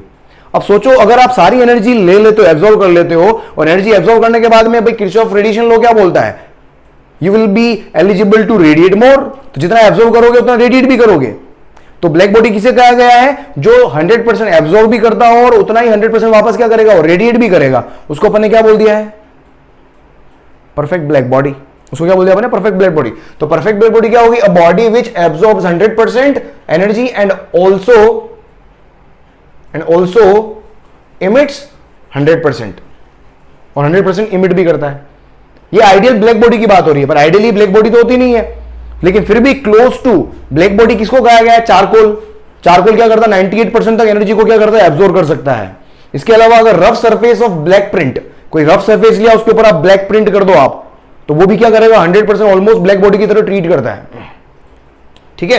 तो ये अब यहां पर क्या होगा मेरे पास, अगर वो परफेक्ट एब्जॉर्बर है तो उसका रिफ्लेक्टर ER मतलब रिफ्लेक्ट नहीं कर रहा है, ट्रांसमिट नहीं कर रहा है, तो दोनों क्या हो जाएंगे, रिफ्लेक्शन और ट्रांसमिशन दोनों क्या हो जाएंगे, मेरे पास 0 हो जाएंगे। ये 0 हो गया मेरे पास, तो बचा क्या, तो जितना मेरे पास इंसिडेंट हुआ उतना ही मेरे पास क्या हो गया, एब्जॉर्ब भी हो गया। तो EA किसके बराबर हो गया, EI के बराबर हो गया मेरे पास यहां पर। नेक्स्ट देखिए आप, emissive power of a body. Emissive power का मतलब क्या हो गया, emissive power of the body का मतलब क्या है कि एक बॉडी, पावर क्या होता है, एनर्जी पर यूनिट टाइम होता है ना, लेकिन इमिसिव पावर क्या हो गया, क्योंकि आपके सरफेस के ऊपर आपकी बॉडी का स्ट्रक्चर पर डिपेंड करेगा कितना इमिशन हो सकता है, कितना बाहर निकल सकता है, कितना एक्सपोज्ड एरिया है आपका, है ना। जितना आपने एनर्जी बहुत ले ली, बहुत खा पी लिया, लेकिन एक्सपोज्ड एरिया कम है, तो एनर्जी को निकलने के लिए जगह तो चाहिए ना। तो जितना ज्यादा एरिया होगा उतना ज्यादा एक्सपोजर ज्यादा होगा, तो energy radiated per unit time per unit surface area exposed area is what emissive power, कितना पावर आप इमिट कर पाओगे, तो वो एरिया पे डिपेंड करता है आपका, तो पर यूनिट एरिया निकलता है आपका हमेशा। तो यहां से यूनिट देखो क्या, ये इंटेंसिटी की तरह ही है, अगर आपको याद हो, it is just like intensity, it is just like intensity, बस यहां पर अपन इमिसिव पावर इसका नाम रख दिया अपन ने, ठीक है। नेक्स्ट है क्या, emissivity of a body. Emissivity मतलब क्या हो गया, ब्लैक बॉडी के रेस्पेक्ट में आपका इमिसिव पावर कितना है। मेरा इमिसिविटी निकालना है, इसका मतलब क्या है, मेरा इमिसिव पावर को ब्लैक बॉडी के इमिसिव पावर से अगर मैं डिवाइड कर दूं तो मेरा इमिसिविटी निकल के आ जाएगा, but provided that same temperature पे, मतलब अभी ब्लैक बॉडी का इमिसिव पावर निकालो और इसी वक्त आप इसी जगह पर मेरा भी इमिसिव पावर निकालो, तो मेरे इमिसिव पावर को ब्लैक बॉडी के इमिसिव पावर से अगर डिवाइड कर दोगे तो वो वहां से रेशियो निकल के आता है इमिसिविटी ई। अब देखो यहां पर, अब जनरली इमिसिव पावर दोनों का, ब्लैक बॉडी तो परफेक्ट इमिटर होता है, ठीक है, तो अपनी बॉडी का तो इमिसिव पावर तो कम ही आएगा, क्योंकि अपन इतना इमिट नहीं कर सकते जितना एक ब्लैक बॉडी इमिट करती है, तो ये हमेशा क्या आएगा, लेस देन 1 ही आएगा। जनरल बॉडी के लिए ये हमेशा क्या आएगा, लेस देन 1 ही आएगा, लेकिन एक ब्लैक बॉडी के लिए क्या आएगा, ये 1, ब्लैक बॉडी के लिए हमेशा क्या आएगा 1, क्योंकि ऊपर भी ब्लैक बॉडी हो गई, नीचे भी ब्लैक बॉडी हो गई, रेशियो किसका है, body divide by black body. अगर ब्लैक बॉडी का इमिसिविटी निकाल रहा हूं तो black body upon black body, body body body body, cut cut cut 1। Clear, चलो जल्दी से लिख लें इसको। चलो आगे बढ़े, बड़ा थ्योरेटिकल पार्ट चल रहा है, अभी न्यूमेरिकल पे आ रहा हूं मैं ना, घबराना मत, अभी न्यूमेरिकल पे आ रहा हूं, घबराने की जरूरत नहीं है। सिंपल छोटे छोटे कॉन्सेप्ट हैं यहाँ पर, बहुत बारीक बारीक कॉन्सेप्ट होते हैं हीट के अंदर, तो यहीं से आपकी थ्योरेटिकल क्वेश्चन भी आपके सही हो पाते हैं तभी, और तभी आप न्यूमेरिकल में भी एक अप्रोच बना पाओगे। तो जो जो चीज़ कह रहा हूँ बिल्कुल दिमाग में फिट रखना, तो आगे जो मैं न्यूमेरिकल करवाऊंगा अभी मैं इसके बाद में, वो न्यूमेरिकल समझ में आएंगे आपको, ठीक है। तो थोड़ा सा थ्योरेटिकल है राइट। चलो आगे बढ़ते हैं अपन। देखो सिंपल से कॉन्सेप्चुअल क्वेश्चन एग्जाम के अंदर आया हुआ है, क्या है कि एक डार्क ऑब्जेक्ट है, अ dark object and a shining object, एक डार्क ऑब्जेक्ट है और एक शाइनिंग ऑब्जेक्ट है, दोनों को क्या करा, are expose to high temperature, which will shine and which becomes dull, कौन शाइन करेगा और कौन डल हो जाएगा। देखो अगर मैं डार्क ऑब्जेक्ट की बात करें अपन, है ना, डार्क और शाइनिंग पहले से शाइनिंग ऑब्जेक्ट है, मतलब लाइट कलर ऑब्जेक्ट और dark colour object. Dark colour object जो होता है वो जनरली क्या होता है, ब्लैक बॉडी की तरह ट्रीट करता है, वो ज्यादा एब्जॉर्ब करता है और ज्यादा रेडिएट भी करता है। तो डार्क ऑब्जेक्ट को देखें अगर अपन, तो डार्क ऑब्जेक्ट क्या करता है, एब्जॉर्ब्स मोर एंड रेडिएट मोर, जबकि जो शाइनिंग ऑब्जेक्ट है, शाइनिंग ऑब्जेक्ट बोल दो, शाइनिंग स्पेलिंग देख लेना, शाइनिंग और या फिर लाइट ऑब्जेक्ट, है ना, शाइनिंग ऑब्जेक्ट बोलो या लाइट ऑब्जेक्ट बोलो, ये क्या करेगा, less absorb and radiate less, ये लेस ऑब्जॉर्ब करता है और लेस ही क्या करता है, रेडिएट करता है। तो जब इसको हाई टेम्परेचर पे लेके जाओगे तो जो जितना ज्यादा रेडिएट करेगा वो उतना ज्यादा शाइन करेगा।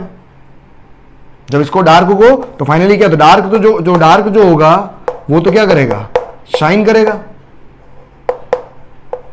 और जो शाइनिंग ऑब्जेक्ट है वो डल हो जाएगा, जो शाइनिंग ऑब्जेक्ट होगा वो क्या हो जाएगा, डल हो जाएगा।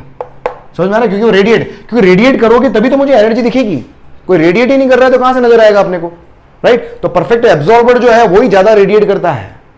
क्लियर, चलो आगे देखिए। आपके अब नेक्स्ट आपके पास क्या है, इमिसिविटी देखी थी अपन ने। इमिसिविटी का मतलब क्या था कि कितना इमिट कर रहा है पावर ब्लैक बॉडी के रेस्पेक्ट में, एक ही टेम्परेचर पर एक बॉडी ने कितना पावर इमिट किया या कितना पावर रेडिएट किया, डिवाइडेड बाय ब्लैक बॉडी उसी टेम्परेचर पर कितना रेडिएट कर रहा है, ठीक है, वो होता है एमिसिविटी।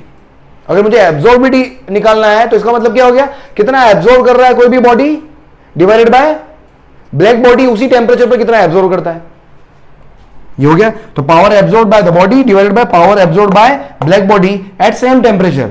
या फिर अपन क्या बोल सकते हैं, ब्लैक बॉडी क्या करती है, ब्लैक बॉडी जितना उसके ऊपर इंसिडेंट होता है उतना ही वो एब्जॉर्ब कर लेती है, वही तो ब्लैक बॉडी होती है, जितना डाला उतना सारा का सारा उसने क्या कर लिया, एब्जॉर्ब कर लिया। तो सिंपल डिनोमिनेटर में, एक और कई बुक्स के अंदर दोनों दिखेगा आपको, डिनोमिनेटर में टोटल पावर इंसिडेंट, तो जितना पावर इंसिडेंट होता है वही तो एब्जॉर्ब होता है ब्लैक बॉडी के द्वारा, तो डिनोमिनेटर में दोनों मिलेंगे कि power absorb by black body या total power incident on the body, incident on body, incident on body, body के ऊपर कितना इंसिडेंट हुआ उससे डिवाइड करो, या ब्लैक बॉडी कितना एब्जॉर्ब कर सकती है उससे डिवाइड करो आप। तो ये मेरे पास क्या आ जाएगा, एब्जॉर्बिविटी किसी भी बॉडी की, राइट। और सेम आपके पास किसी भी बॉडी के लिए एब्जॉर्बिविटी जो होगा वो क्या होगा, लेस देन 1 होगा हमेशा, क्योंकि 100% तो एब्जॉर्ब करता नहीं है। ब्लैक बॉडी के लिए क्या होगा, 100% वो एब्जॉर्ब करती है ब्लैक बॉडी, इसलिए उसका एब्जॉर्बिविटी जो होगी वो हमेशा क्या होगी, 1 होगी। क्लियर। चलो आगे बढ़े पर। यार थ्योरेटिकल अब मैं कहा बैठ बैठ के लिखूं मैं, इसलिए मैंने पूरा पहले से लिख लिया कि फटाफट ताकि स्लाइड कंप्लीट हो जाए। बुरा ना मानो, होली है। चल नेक्स्ट। अब देखो जितना ज्यादा एब्जॉर्ब करता है वो उतना ज्यादा इमिट भी तो करता है। तो जिसके ए की वैल्यू जितनी ज्यादा होगी उसके ई की वैल्यू भी उतनी ज्यादा होगी। सोच के देख, जितना आप एब्जॉर्ब करोगे उतना इमिट करोगे। तो जितना हाई ए होगा उतना हाई ई की वैल्यू भी होगी, जितनी लो ए की वैल्यू होगी उतनी ई की वैल्यू भी लो होगी। मतलब ए और ई लगभग सेम होते हैं, इनकी वैल्यू लगभग बराबर ही होती है। अगर क्वेश्चन के अंदर नहीं दिया हुआ हो तो आप ए और ई को हमेशा इक्वल ले सकते हो, ए और ई को हमेशा इक्वल ले सकते हैं, राइट। चलो नेक्स्ट देखिए आप स्टीफन्स लॉ, इस पे भी न्यूमेरिकल करेंगे अपन। यहां से आपके पास न्यूमेरिकल, यहां से न्यूमेरिकल पार्ट स्टीफन से आपको न्यूमेरिकल मिलेगा, ठीक है, यहां से न्यूमेरिकल मिलता है। स्टीफन क्या बोल के गया कि कोई भी बॉडी जो है वो कितना रेडिएट कर रही है power per unit surface area, power per unit surface area, या energy per unit time per unit area, energy per unit time, emissive power बोल दो, समझ में आ रहा हो तो अगर आपको ये एक तरीके से इमिसिव पावर तो है। जो इमिसिव पावर जो होती है वो क्या होती है, या है ना, radiated power per unit surface area बोल रहा हूं मैं। तो energy radiated per unit time per unit surface area is directly proportional to, आप directly proportional to fourth power of the absolute temperature of the body. मतलब body का temperature जितना ज्यादा होगा, मतलब उसने उतनी एनर्जी एब्जॉर्ब की होगी तो उतना ज्यादा वो रेडिएट करेगी, सिंपल सी बात है। तो वो ये स्टीफन पागल आदमी, पता नहीं, सेम सही तो है, बस पावर ध्यान रखनी, टी पावर 4। तो यहां से पी आर क्या, radiated power per unit surface area को पी आर बोल रहा हूं, सरफेस एरिया में ध्यान रखना, ये पावर नहीं है ये, ठीक है। डायरेक्टली प्रोपोर्शनल पावर, यहां से सिग्मा एक प्रोपोर्शनलिटी कांस्टेंट आ गया जिसको अपन स्टीफन कांस्टेंट बोलते हैं। इसकी वैल्यू क्या होती है 5, 6, 7, 8, याद रखें 5.67 इंटू 10⁻⁻8, और इसकी यूनिट क्या हो जाएगी, ये तो क्या हो गया वॉट पर मीटर स्क्वायर और केल्विन पावर 4, ठीक है, स्टीफन कांस्टेंट। अगर यहां पर मैं सरफेस एरिया, अगर बॉडी का सरफेस एरिया मुझे पता चल जाए तो पावर रेडिएटेड निकाल सकता हूं मैं। ये क्या है, पावर रेडिएटेड पर एरिया, पर यूनिट एरिया। तो इसी चीज को अगर मैं इसके, ये क्या है पावर डिवाइड बाय एरिया है, तो एरिया को उधर लेके चले जाओ तो पावर रेडिएटेड आ जाएगा। तो if surface area is a तो पावर रेडिएटेड, उसको मैं पी से लिख रहा हूं कितना, सिग्मा ए टी की पावर 4, राइट। अब अगर मैं किसी बॉडी के लिए पावर रेडिएटेड लिखना चाहूं, एक्चुअल में वो कितना इमिट कर रही है, कितना रेडिएट कर रही है, तो वो कहां से पता पड़ेगा, इमिसिविटी से। क्योंकि इमिसिविटी मुझे क्या बताता है, fraction of the power radiated with respect to black body, fraction of the power radiated with respect to black body मुझे इंफॉर्मेशन मिलती है।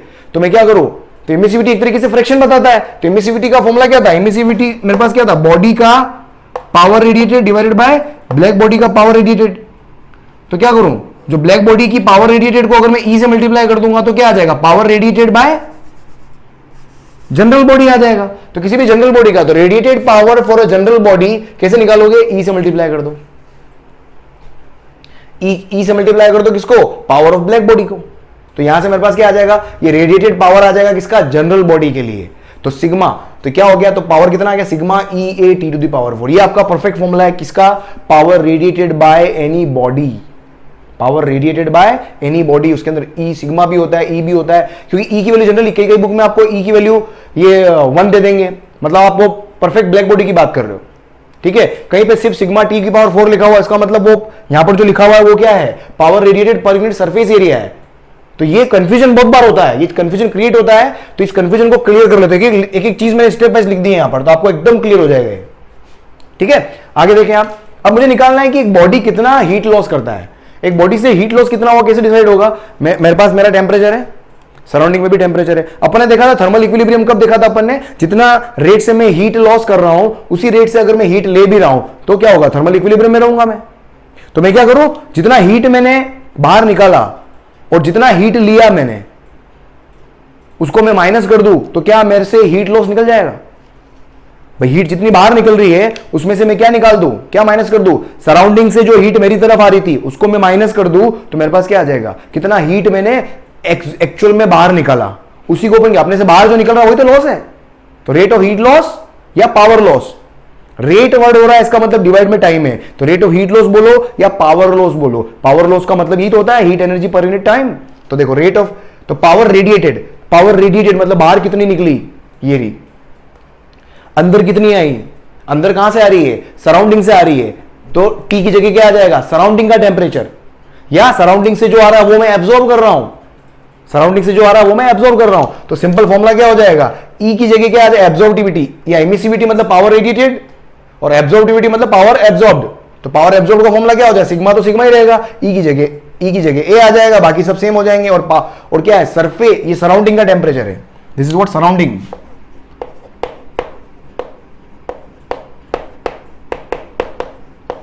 ये क्या है, सराउंडिंग का टेम्परेचर है, ठीक है। तो इन दोनों को क्या कर दो, माइनस कर लो, तो पावर लॉस आ जाएगा। इसमें से इसको माइनस कर दिया मैंने क्या बताया, ई और ए जनरली इक्वल होते हैं, तो नेट पावर लॉस क्या आ जाएगा, सिग्मा ई ए कॉमन आ गया मेरे पास, T power 4 minus T S power 4। यहीं से आप रेट ऑफ कूलिंग निकाल सकते हो। एग्जाम के अंदर बहुत सारे, मतलब ये सब क्वेश्चन, इसमें अगर आपके पास कुछ भी पूछा जाए, कुछ भी पूछ ले, मैं कुछ भी नहीं कर सकता यार। तो जो फॉर्मूला मैं बना सकता था, जितना मैं बता सकता था आपको सब, और प्रॉपर एक्सप्लेनेशन के साथ में बता रहा हूं। तो इसको वीडियो को इसको लिख के करना, आप इसकी स्लाइड का स्क्रीनशॉट लेके इसको लिखने से सही होगा ये, अदरवाइज आप भूल जाओगे, है ना। लिख के करना इस चैप्टर को, स्पेशली आज वाला लेक्चर, ठीक है। अब आता है आपके पास rate of cooling. Rate of cooling का मतलब क्या है, temperature, rate of change of temperature with respect to time. Rate of change of temperature is what, rate of cooling, या rate of fall of temperature is rate of cooling. Rate of heating का मतलब rate of increment of temperature, ठीक है। तो देखो यहां पर क्या है, तो rate of cooling body cool कब होती है, किस स्पीड से बॉडी कूल हो रही है, रेट ऑफ कूलिंग वो कब होगा, जब बॉडी का टेम्परेचर क्या हो, सराउंडिंग से ज्यादा हो। तो ये पॉसिबल कब होगा, जब मेरे पास बॉडी का टेम्परेचर क्या होगा, सराउंडिंग से ज्यादा होगा। तो वो मेरे पास क्या हो जाएगा, रेट ऑफ कूलिंग, सॉरी, है ना, क्या हो जाएगा, रेट ऑफ कूलिंग। अरे कोई आ गया था यार हाँ, समझ आ गया। तो इसको कैसे निकालेंगे आप, सिंपल पावर लॉ, मतलब ये dt बाई dt, इसी फॉर्मूला को यूज किया आपने।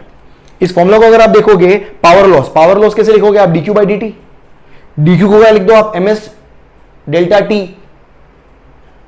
t, तो डेल्टा t अपॉन dt आ जाएगा, बाकी सबको उधर ले जाओ, ms को नीचे लेके चले जाओ, तो इससे डिवाइड हो जाएगा ms। तो यहां से मेरे पास क्या आ जाएगा, power loss, rate of cooling आ जाएगा, power loss divided by ms, ठीक है। और ये नेगेटिव साइन क्या बताएगा मुझे, नेगेटिव साइन क्या बता रहा है कि भाई एक्चुअल में पावर लॉस हो रहा है, एक्चुअल में क्या हो रहा है, पावर लॉस हो रहा है, उसकी इंफॉर्मेशन देगा मेरे को। तो ये रेट ऑफ कूलिंग कब आएगा, कब निकल के आएगा, जब t की वैल्यू क्या हो, ग्रेटर देन ts हो। और रेट ऑफ हीटिंग कब आएगी, जब t की वैल्यू लेस देन ts हो, तब मेरे पास क्या आएगा, रेट ऑफ कूलिंग आएगा, रेट ऑफ हीटिंग आएगा। तो रेट ऑफ हीटिंग के अंदर मेरे पास क्या आ जाएगा, फॉर्मूला। तो रेट ऑफ हीटिंग का फॉर्मूला क्या आएगा, पावर लॉस को किससे कर दो, बस वही सेम फॉर्मूला होता है। रेट ऑफ कूलिंग और रेट ऑफ हीटिंग मेरे पास दोनों क्या होते हैं, सेम होते हैं, सेम, है ना। ये मेरे पास नेगेटिव, ये मैंने नेगेटिव साइन इसलिए लगा दिया यहां पर क्योंकि मेरे पास क्या, टेम्परेचर लेस देन टीएस है। तो दोनों का फॉर्मूला मेरे पास क्या आएगा, बिल्कुल सेम आएगा। समझ में आ रहा है, जल्दी से लिख लो इसको भी। हो चलो नेक्स्ट क्वेश्चन करें। देखो क्वेश्चन देखो क्या दिया हुआ है। अब देखो स्टीफन्स लॉ के ऊपर क्वेश्चन किस तरीके से बनते हैं। क्या दिया, दो प्लेनेट है मेरे पास, प्लेनेट 1 प्लेनेट 2, इसका R1 रेडियस, इसका R2 रेडियस, इसका टेम्परेचर 2000 केल्विन, इसका temperature 1000 kelvin, R2 is R1 by 2 है, मतलब इसका रेडियस हाफ है इससे। Find ratio of rate of heat loss. देखो एक हमेशा ध्यान रखना, जब भी सराउंडिंग का टेम्परेचर नहीं दिया हुआ हो, सराउंडिंग का टेम्परेचर अगर नहीं दिया हुआ हो तो जनरली प्लेनेट केस के अंदर आप हमेशा क्या करो, सराउंडिंग के टेम्परेचर को नेगलेक्ट करके चलो। बेसिकली प्लेनेट के टेम्परेचर इतने ज़्यादा दिए हुए 1000 केल्विन 2000 केल्विन, तो ये सराउंडिंग के टेम्परेचर से क्या होगा, हमेशा ज़्यादा होगा, ठीक है। तो प्लेनेट के केस में हमेशा ध्यान रखना। तो प्लेनेट जब भी दे रखा हो आपको क्या करना, टी जो होगा वो टीएस को क्या मान लो, नियरली इक्वल टू 0, है ना। सराउंडिंग टेम्परेचर को क्या मान लो, नियरली इक्वल टू, नेगलेक्ट करोगे आप उसके अंदर। तो देखो फॉर्मूला मेरे पास क्या होगा, रेट ऑफ हीट लॉस। तो देखो रेट ऑफ हीट लॉस किसका, रेशियो निकालना है।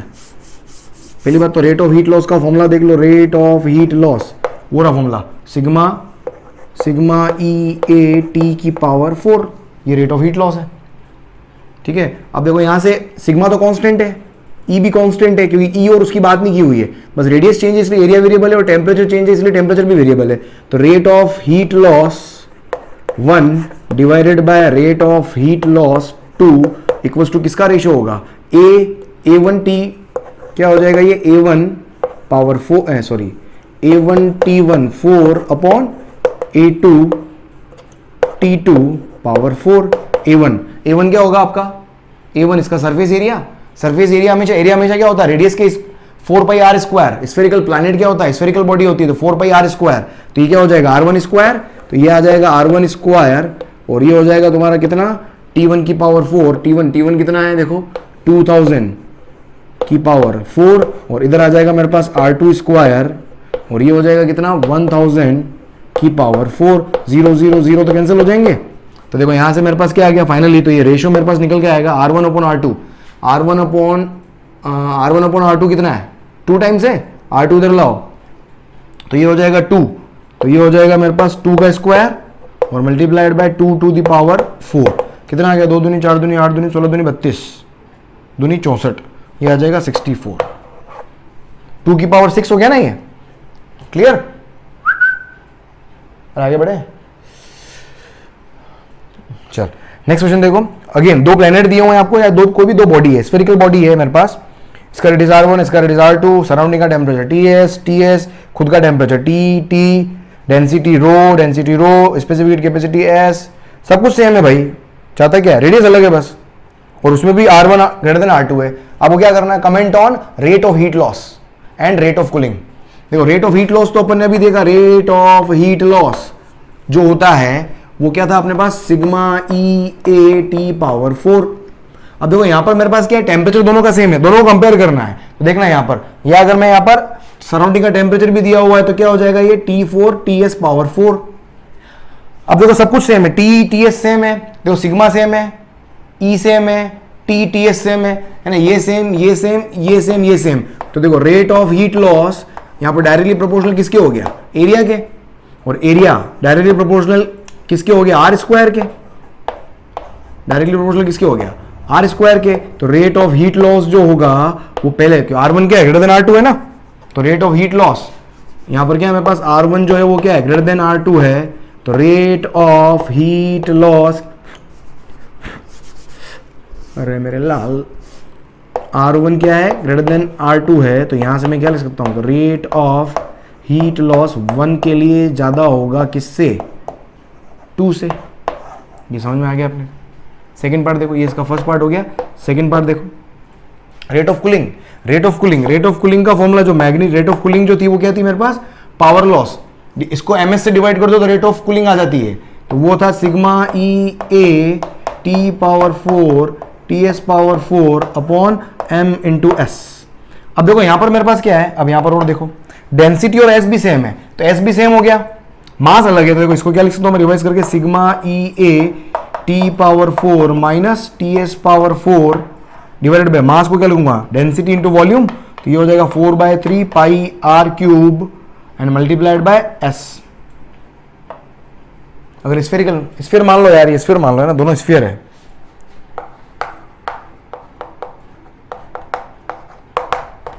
स्फीयर्स दिए हुए हैं ना, ठीक है दोनों। तो ये क्या हो गया? वॉल्यूम क्या हो गया? ये मास लिख दिया मैंने 4/3 पाई R क्यूब। अब देखो यहां पर एरिया के अंदर भी क्या है? अब यहां से देखो रेट ऑफ, ये क्या? रेट ऑफ कूलिंग है ना, ROC है।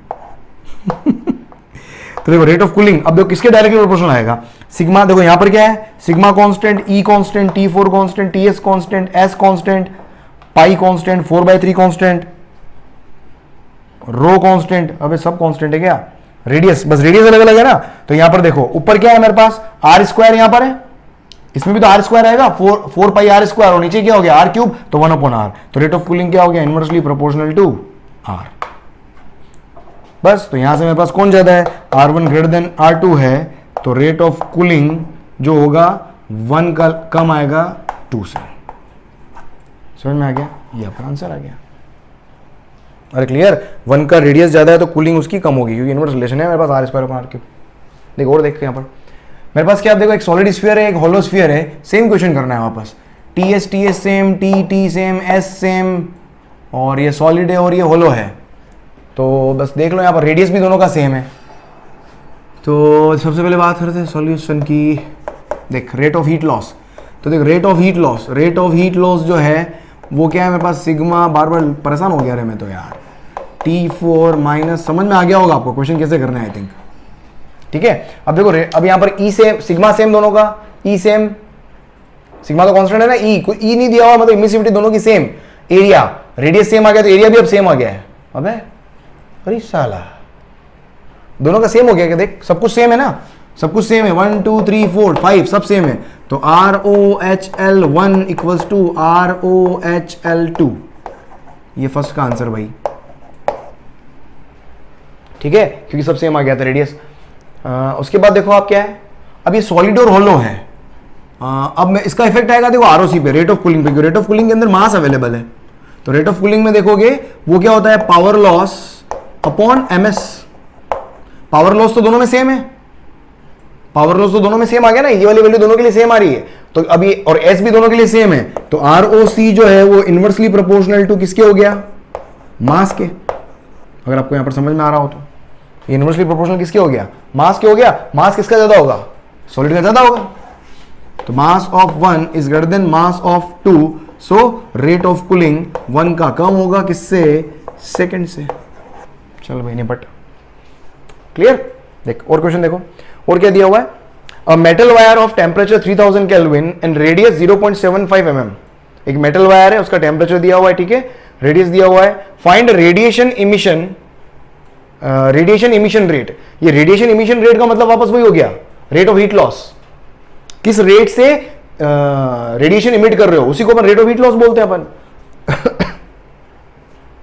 तो ये क्या है आपका रेडिएशन, वो रेडिएशन इमिशन का फॉर्मूला ये था ना, सिग्मा ई ए पावर टी की पावर 4, हीट लॉस क्या, रेडिएशन का फॉर्मूला अपने पास एक्चुअल में यही था, गलत बोल गया था मैं, हीट लॉस वाला फॉर्मूला तो अपना क्या होता है, ये होता है, ठीक है। तो बस यहां से कर लो, अब ये देख क्या दिया हुआ, देख सिग्मा दिया हुआ अपने को पता ही होता है, ई दिया हुआ, एमिसिविटी दी हुई है 0.35, एरिया मेटल वायर है, मेटल वायर का एरिया कितना हो जाएगा, एरिया क्या होता है, क्रॉस सेक्शन एरिया होता है ना, क्रॉस सेक्शन एरिया मतलब पाई आर स्क्वायर, एक मिनट, क्रॉस सेक्शन एरिया मतलब कितना हो जाएगा मेरे पास,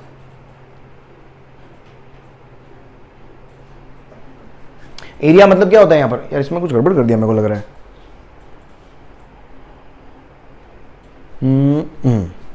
ये एरिया, एक मिनट है, इसको मैं सही कर देता हूँ यार, ये थोड़ा मेरे को लग रहा है मैंने मिस्टेक से लिख दिया, गड़बड़ लिख दिया, इसको सही कर देता हूँ मैं, आंसर एकदम ये आएंगे, तो यहाँ पर कुछ मिस्टेक कर दी मैंने, है ना, क्वेश्चन के अंदर सुन, एरिया तो क्या होता है, एक्सपोज्ड एरिया होता है ना, एक्सपोज्ड एरिया, इसके अंदर एक चीज और दी हुई होगी, length, if length is 1 metre, है ना, एक्सपोज्ड एरिया, तो ये क्या आएगा मेरे पास, ये 5.67 इंटू 10⁻⁻8, इमिसिविटी 0.35, और एरिया 2 पाई आर एल आएगा ना, एक्सपोज्ड एरिया चाहिए होता है, क्रॉस सेक्शन एरिया नहीं, एक्सपोज्ड एरिया है, अगर याद हो आपको तो ये आएगा मेरे पास 2 पाई रेडियस कितना है 0.75, 2 पाई तो 0.75 मतलब 10⁻⁻3, तो ये हो जाएगा 2 पाई आर और मल्टीप्लाइड बाय एल, लेंथ कितना है 1 मीटर, और मल्टीप्लाइड बाय टेम्परेचर कितना है 3000 केल्विन की पावर 4, ठीक है, हाँ अब ठीक है, क्योंकि वो एरिया मैंने पाई आर स्क्वायर कर दिया था, पाई आर स्क्वायर तो अपना क्या होता है, क्रॉस सेक्शन एरिया होता है, क्लियर, आई थिंक समझ में आ गया होगा आपको, बस सॉल्व करना, 7 पाई इसको सॉल्व करके देख लेना, आ जाएगा 7571 what will be the correct answer. चलो जल्दी से लिख लो इसको भी, चलो नेक्स्ट करें अपन, नेक्स्ट आपके पास क्या इंपॉर्टेंट क्वेश्चन आता है, यहाँ से न्यूमेरिकल बनता है भाई, Newton's law of cooling, Newton's law of cooling, कोई भी बॉडी जो होती है वो किस रेट से कूल होती है, वो न्यूटन ने बताया था, देखो स्टीफन ने भी यही बताया, रेट ऑफ हीट लॉस क्या है, रेट ऑफ कूलिंग क्या है, स्टीफन भी बता के गया था, लेकिन न्यूटन की तकलीफ क्या हुई, उसके कहाँ मिर्ची लगी कि भाई देख ये रेट ऑफ कूलिंग का फॉर्मूला ये था अपने पास, अब क्या होता है, अगर सराउंडिंग का टेम्परेचर अगर बहुत ही सराउंडिंग के टेम्परेचर और बॉडी के टेम्परेचर में जो डिफरेंस है, जो क्या है T - TS है, अगर ये डिफरेंस बहुत कम हो जाए, अगर ये डिफरेंस बहुत छोटा हो जाए, तो उस केस में न्यूटन ने एक नया लॉ अपना निकाल के दे दिया कि आप इतना खतरनाक फॉर्मूला यूज मत करो, क्योंकि पावर 4 सॉल्व करना is not an easy task, क्योंकि क्वेश्चन आपने न्यूमेरिकल देखे होंगे 3000 की पावर 4, सपोज अगर टेम्परेचर दे दे 3075, फिर कर लो तुम पावर 4, है ना, दिमाग खराब होगा, तो न्यूटन ने उस दिमाग खराब को थोड़ा कम करा, उसने अपनी प्रॉब्लम को सॉल्यूशन निकालने की करी, उसने क्या बोला कि जब डिफरेंस बहुत कम हो जाएगा, ठीक है, तो इसी फॉर्मूला के अंदर इसने टी को क्या लिखा, T + डेल्टा टी, कुछ डेराइव किया इसने कुछ डेराइव किया, स्टीफन लॉ से न्यूटन लॉ को आप डेराइव कर सकते हो, इसका डेरिवेशन है बहुत खूबसूरत सा, दिमाग खराब करने वाला, फाइनली आप कहाँ है, यहां पर है, फिर इसने जो रेट ऑफ कूलिंग जो निकाली वो ये निकल के आई, 4 sigma E A T S power cube upon MS multiplied by T minus, power खत्म कर दी इसने यहां से, पावर टी माइनस टी, और ये पूरा कांस्टेंट हो गया क्योंकि सराउंडिंग का टेम्परेचर क्या कांस्टेंट, ये पूरा कांस्टेंट हो गया, इसको मैंने के बोल दिया, तो dt upon dt equals to क्या हो गया, माइनस के टी माइनस टी एस।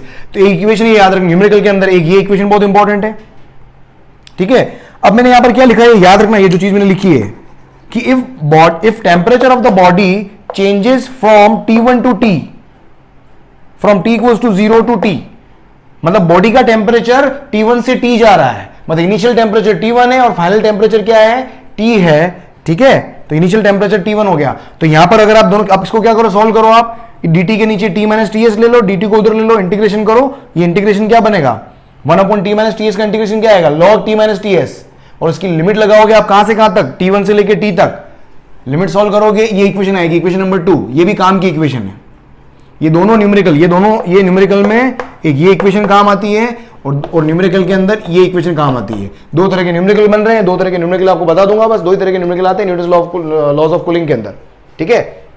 इसको क्या कर दिया, log को उधर लेके जाओगे तो e की पावर में माइनस के टी आ जाएगा, इसको और कुल मिलाकर इसको रीअरेंज करा तो ये आया, अपने को पता है log उधर जाता है तो e बन जाता है। फाइनली फिर t और इसका ग्राफ प्लॉट करोगे, t इक्वल्स टू, ये थोड़ा ऊपर रहता है ना, एक मिनट, ग्राफ थोड़ा ऊपर रहेगा, ये नीचे नहीं जाएगा, ये ग्राफ यहां पर, ये ठीक है, ये ts पे जाके सेटल होगा, ये ts, इधर क्या हो गया, ts हो गया। तो इस तरह का exponential decaying function, exponential decaying, e की पावर माइनस के टी वाला ऐसे ही तो होता है, ठीक है। चलो अब क्वेश्चन देखो क्या दिया हुआ है, क्वेश्चन सिंपल क्या दिया होता है, एक बॉडी है, उसके सराउंडिंग में टेम्परेचर 20 डिग्री सेंटीग्रेड है, क्या बोला, if body temperature changes from 50 degree से 40 डिग्री, बॉडी का टेम्परेचर 50 डिग्री टू 40 डिग्री तक जाने में कितना टाइम लग रहा है, 10 मिनट। तो बताओ find time taken to change from 40 degree to 30 degree, मुझे 40 डिग्री से 30 डिग्री तक जाने में कितना टाइम लगेगा वो निकालना है। तो देखो यहां पर इसको करने का सिंपल, ये रहा हमारे पास, देखो टेम्परेचर के अंदर चेंज मुझे पता है, टेम्परेचर कहां से कहां जाता है, T1 से T चेंज होता है, नीचे से ऊपर चेंज होता है, हमेशा ध्यान रखना, नीचे से ऊपर चेंज होता है, नीचे से ऊपर, नीचे से ऊपर, नीचे से ऊपर, 50 से 40, 50 से 40, तो देखो 50 से 40 आ गया, 50 टू 40 और TS 20 है, माइनस के 10 मिनट के अंदर, ये पहले के लिए इक्वेशन लगा दी, फिर दूसरे के लिए इक्वेशन लगाओ, 40 से 30 करना है, 40 टू 30, नीचे से ऊपर लिखना होता है, नीचे से ऊपर लिखना होता है, याद रखना, नीचे से ऊपर लिखना होता है टेम्परेचर, नीचे से ऊपर 40 टू 30, और ये सराउंडिंग टेम्परेचर होता है, बराबर माइनस के इंटू टी, ये टी निकालना है, बस 2 डिवाइड बाय 1 कर लो, log सॉल्व कर लो, यहां से मिनट के अंदर वापस आंसर आ जाएगा, मिनट में आएगा, है ना, टी मिनट में था, वहां पर मिनट में रखा था, यहां पर भी टी वापस मिनट में आएगा, है ना। log आपको पढ़ना आता है, इसको सॉल्व कर लोगे सिंपल हो जाएगा, log पढ़ लेना यार, log निकालना आता है आपको, log टेबल भी मिलती है एग्जाम के अंदर, एग्जामिनर से log टेबल मांग सकते हैं आप, ठीक है। तो कभी लेक्चर ले लूंगा, log का भी, log नहीं आता हो तो भाई बता देना कमेंट सेक्शन के अंदर, इतना से log भी पढ़ाओ पढ़ा देंगे। चलो अगला क्वेश्चन देख, देखो दो तरह के क्वेश्चन है, इस क्वेश्चन के अंदर क्या था, 50 से 40 तक जा रहे हो, 10 डिग्री का डिफरेंस है, 50 और 40 के comparatively 10 degree is not a very small value, ठीक है, बहुत ही छोटी वैल्यू नहीं है। लेकिन अगले क्वेश्चन में देखो टेम्परेचर मेरा 50 से 48 हो रहा है, 50 से 48 हो रहा है, मतलब टेम्परेचर का डिफरेंस क्या बहुत कम है, मतलब टेम्परेचर का वेरिएशन क्या बहुत कम है। जब टेम्परेचर डिफरेंस क्या आ जाए, टेम्परेचर वेरिएशन, टेम्परेचर वेरिएशन,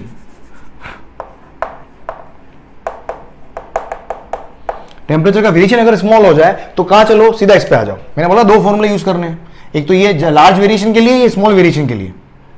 तो स्मॉल वेरिएशन पे क्या ये फॉर्मूला यूज करो, थोड़ा इजीली सॉल्व हो जाएगा क्वेश्चन। क्या करना है, सिंपल, ये टी क्या है, ये टी कौन सा टेम्परेचर है, बॉडी का टेम्परेचर है, टीएस क्या सराउंडिंग का टेम्परेचर है।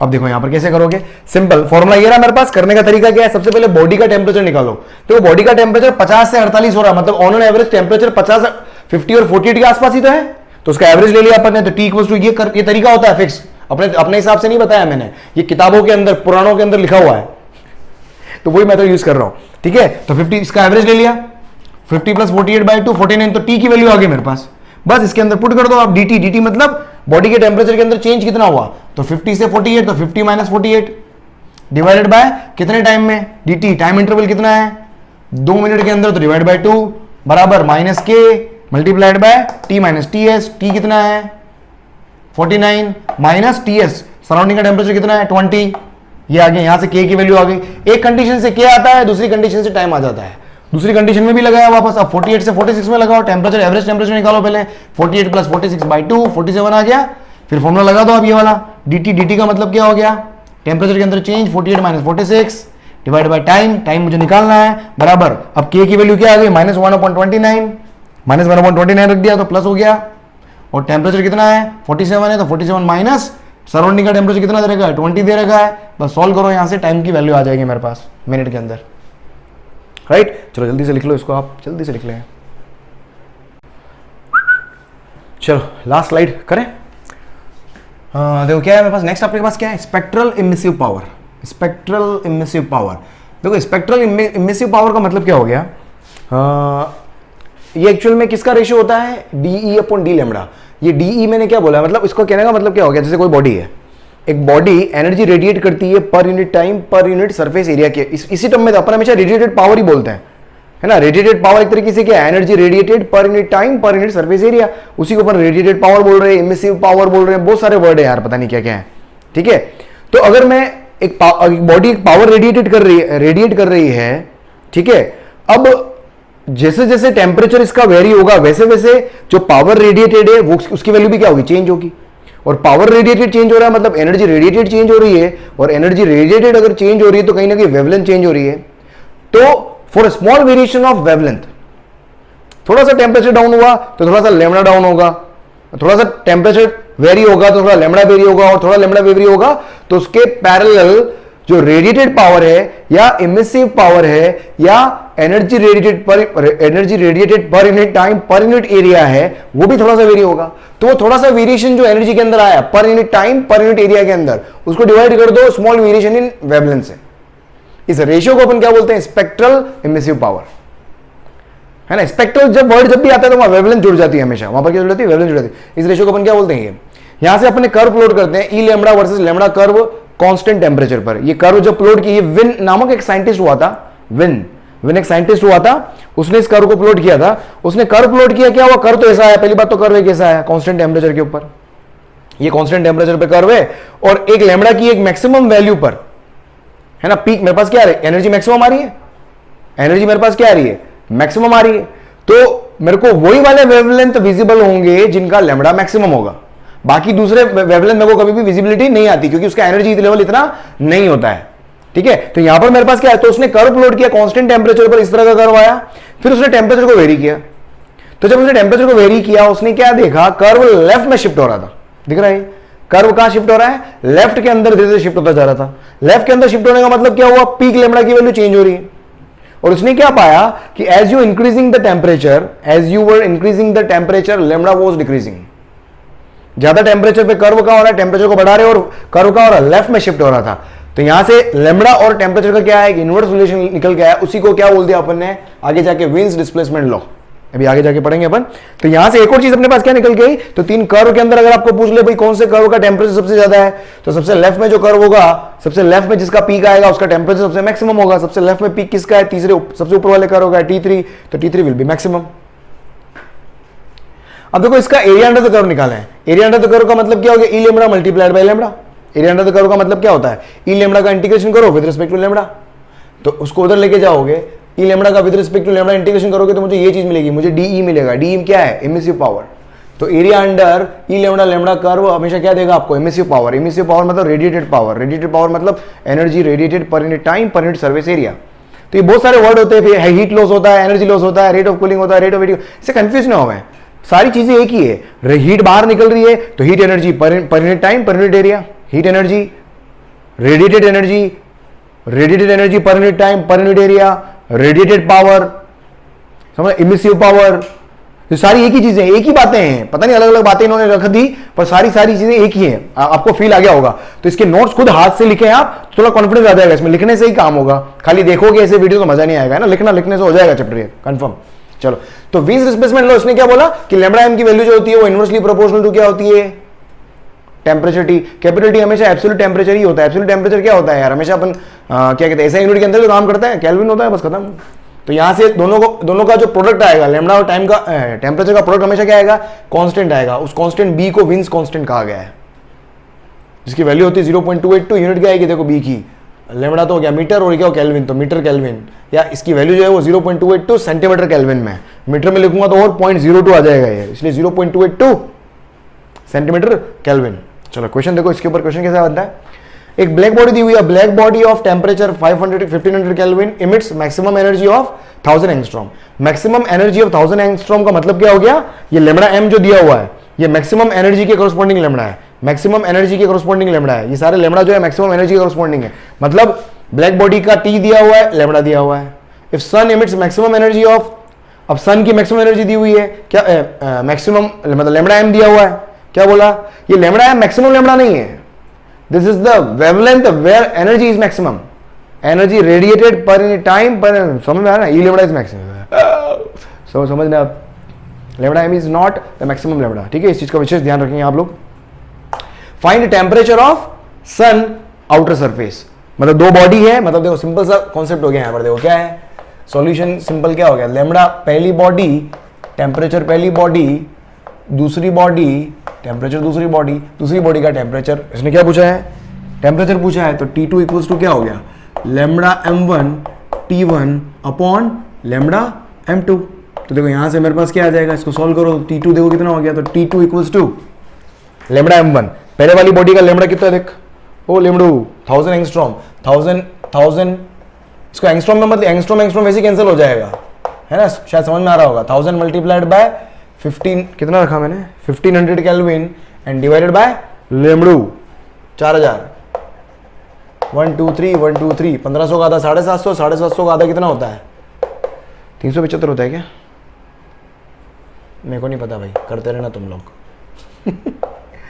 750 बटा 2 केल्विन कर लेना तुम लोग, डिवाइड कर लेना भाई, बहुत बढ़िया, अच्छे से आता है आपको। नेक्स्ट क्वेश्चन देखो, बस लास्ट अंतिम पढ़ा, हाँ क्या है देख, if lambda m of one body is twice of another body, lambda first body का लेमड़ा जो है वो ट्वाइस है दूसरी बॉडी का, ठीक है, find ratio of power radiated, power radiated का रेशियो, अब देखो वापस पावर रेडिएटेड का मतलब क्या हो गया, heat energy dq by dt, ये तो था पावर रेडिएटेड, क्या था dq बाई dt, और ये क्या था sigma EA T power 4, surrounding का टेम्परेचर नहीं दिया हुआ तो भूल जाओ उसको बस। तो यहां से ये पावर रेडिएटेड का जो फॉर्मूला है वो डायरेक्टली प्रोपोर्शनल किसके हो गया, टेम्परेचर के, और टेम्परेचर इनवर्सली प्रोपोर्शनल किसके है, लेमड़ा के, मतलब समझ में आ गया होगा आपको।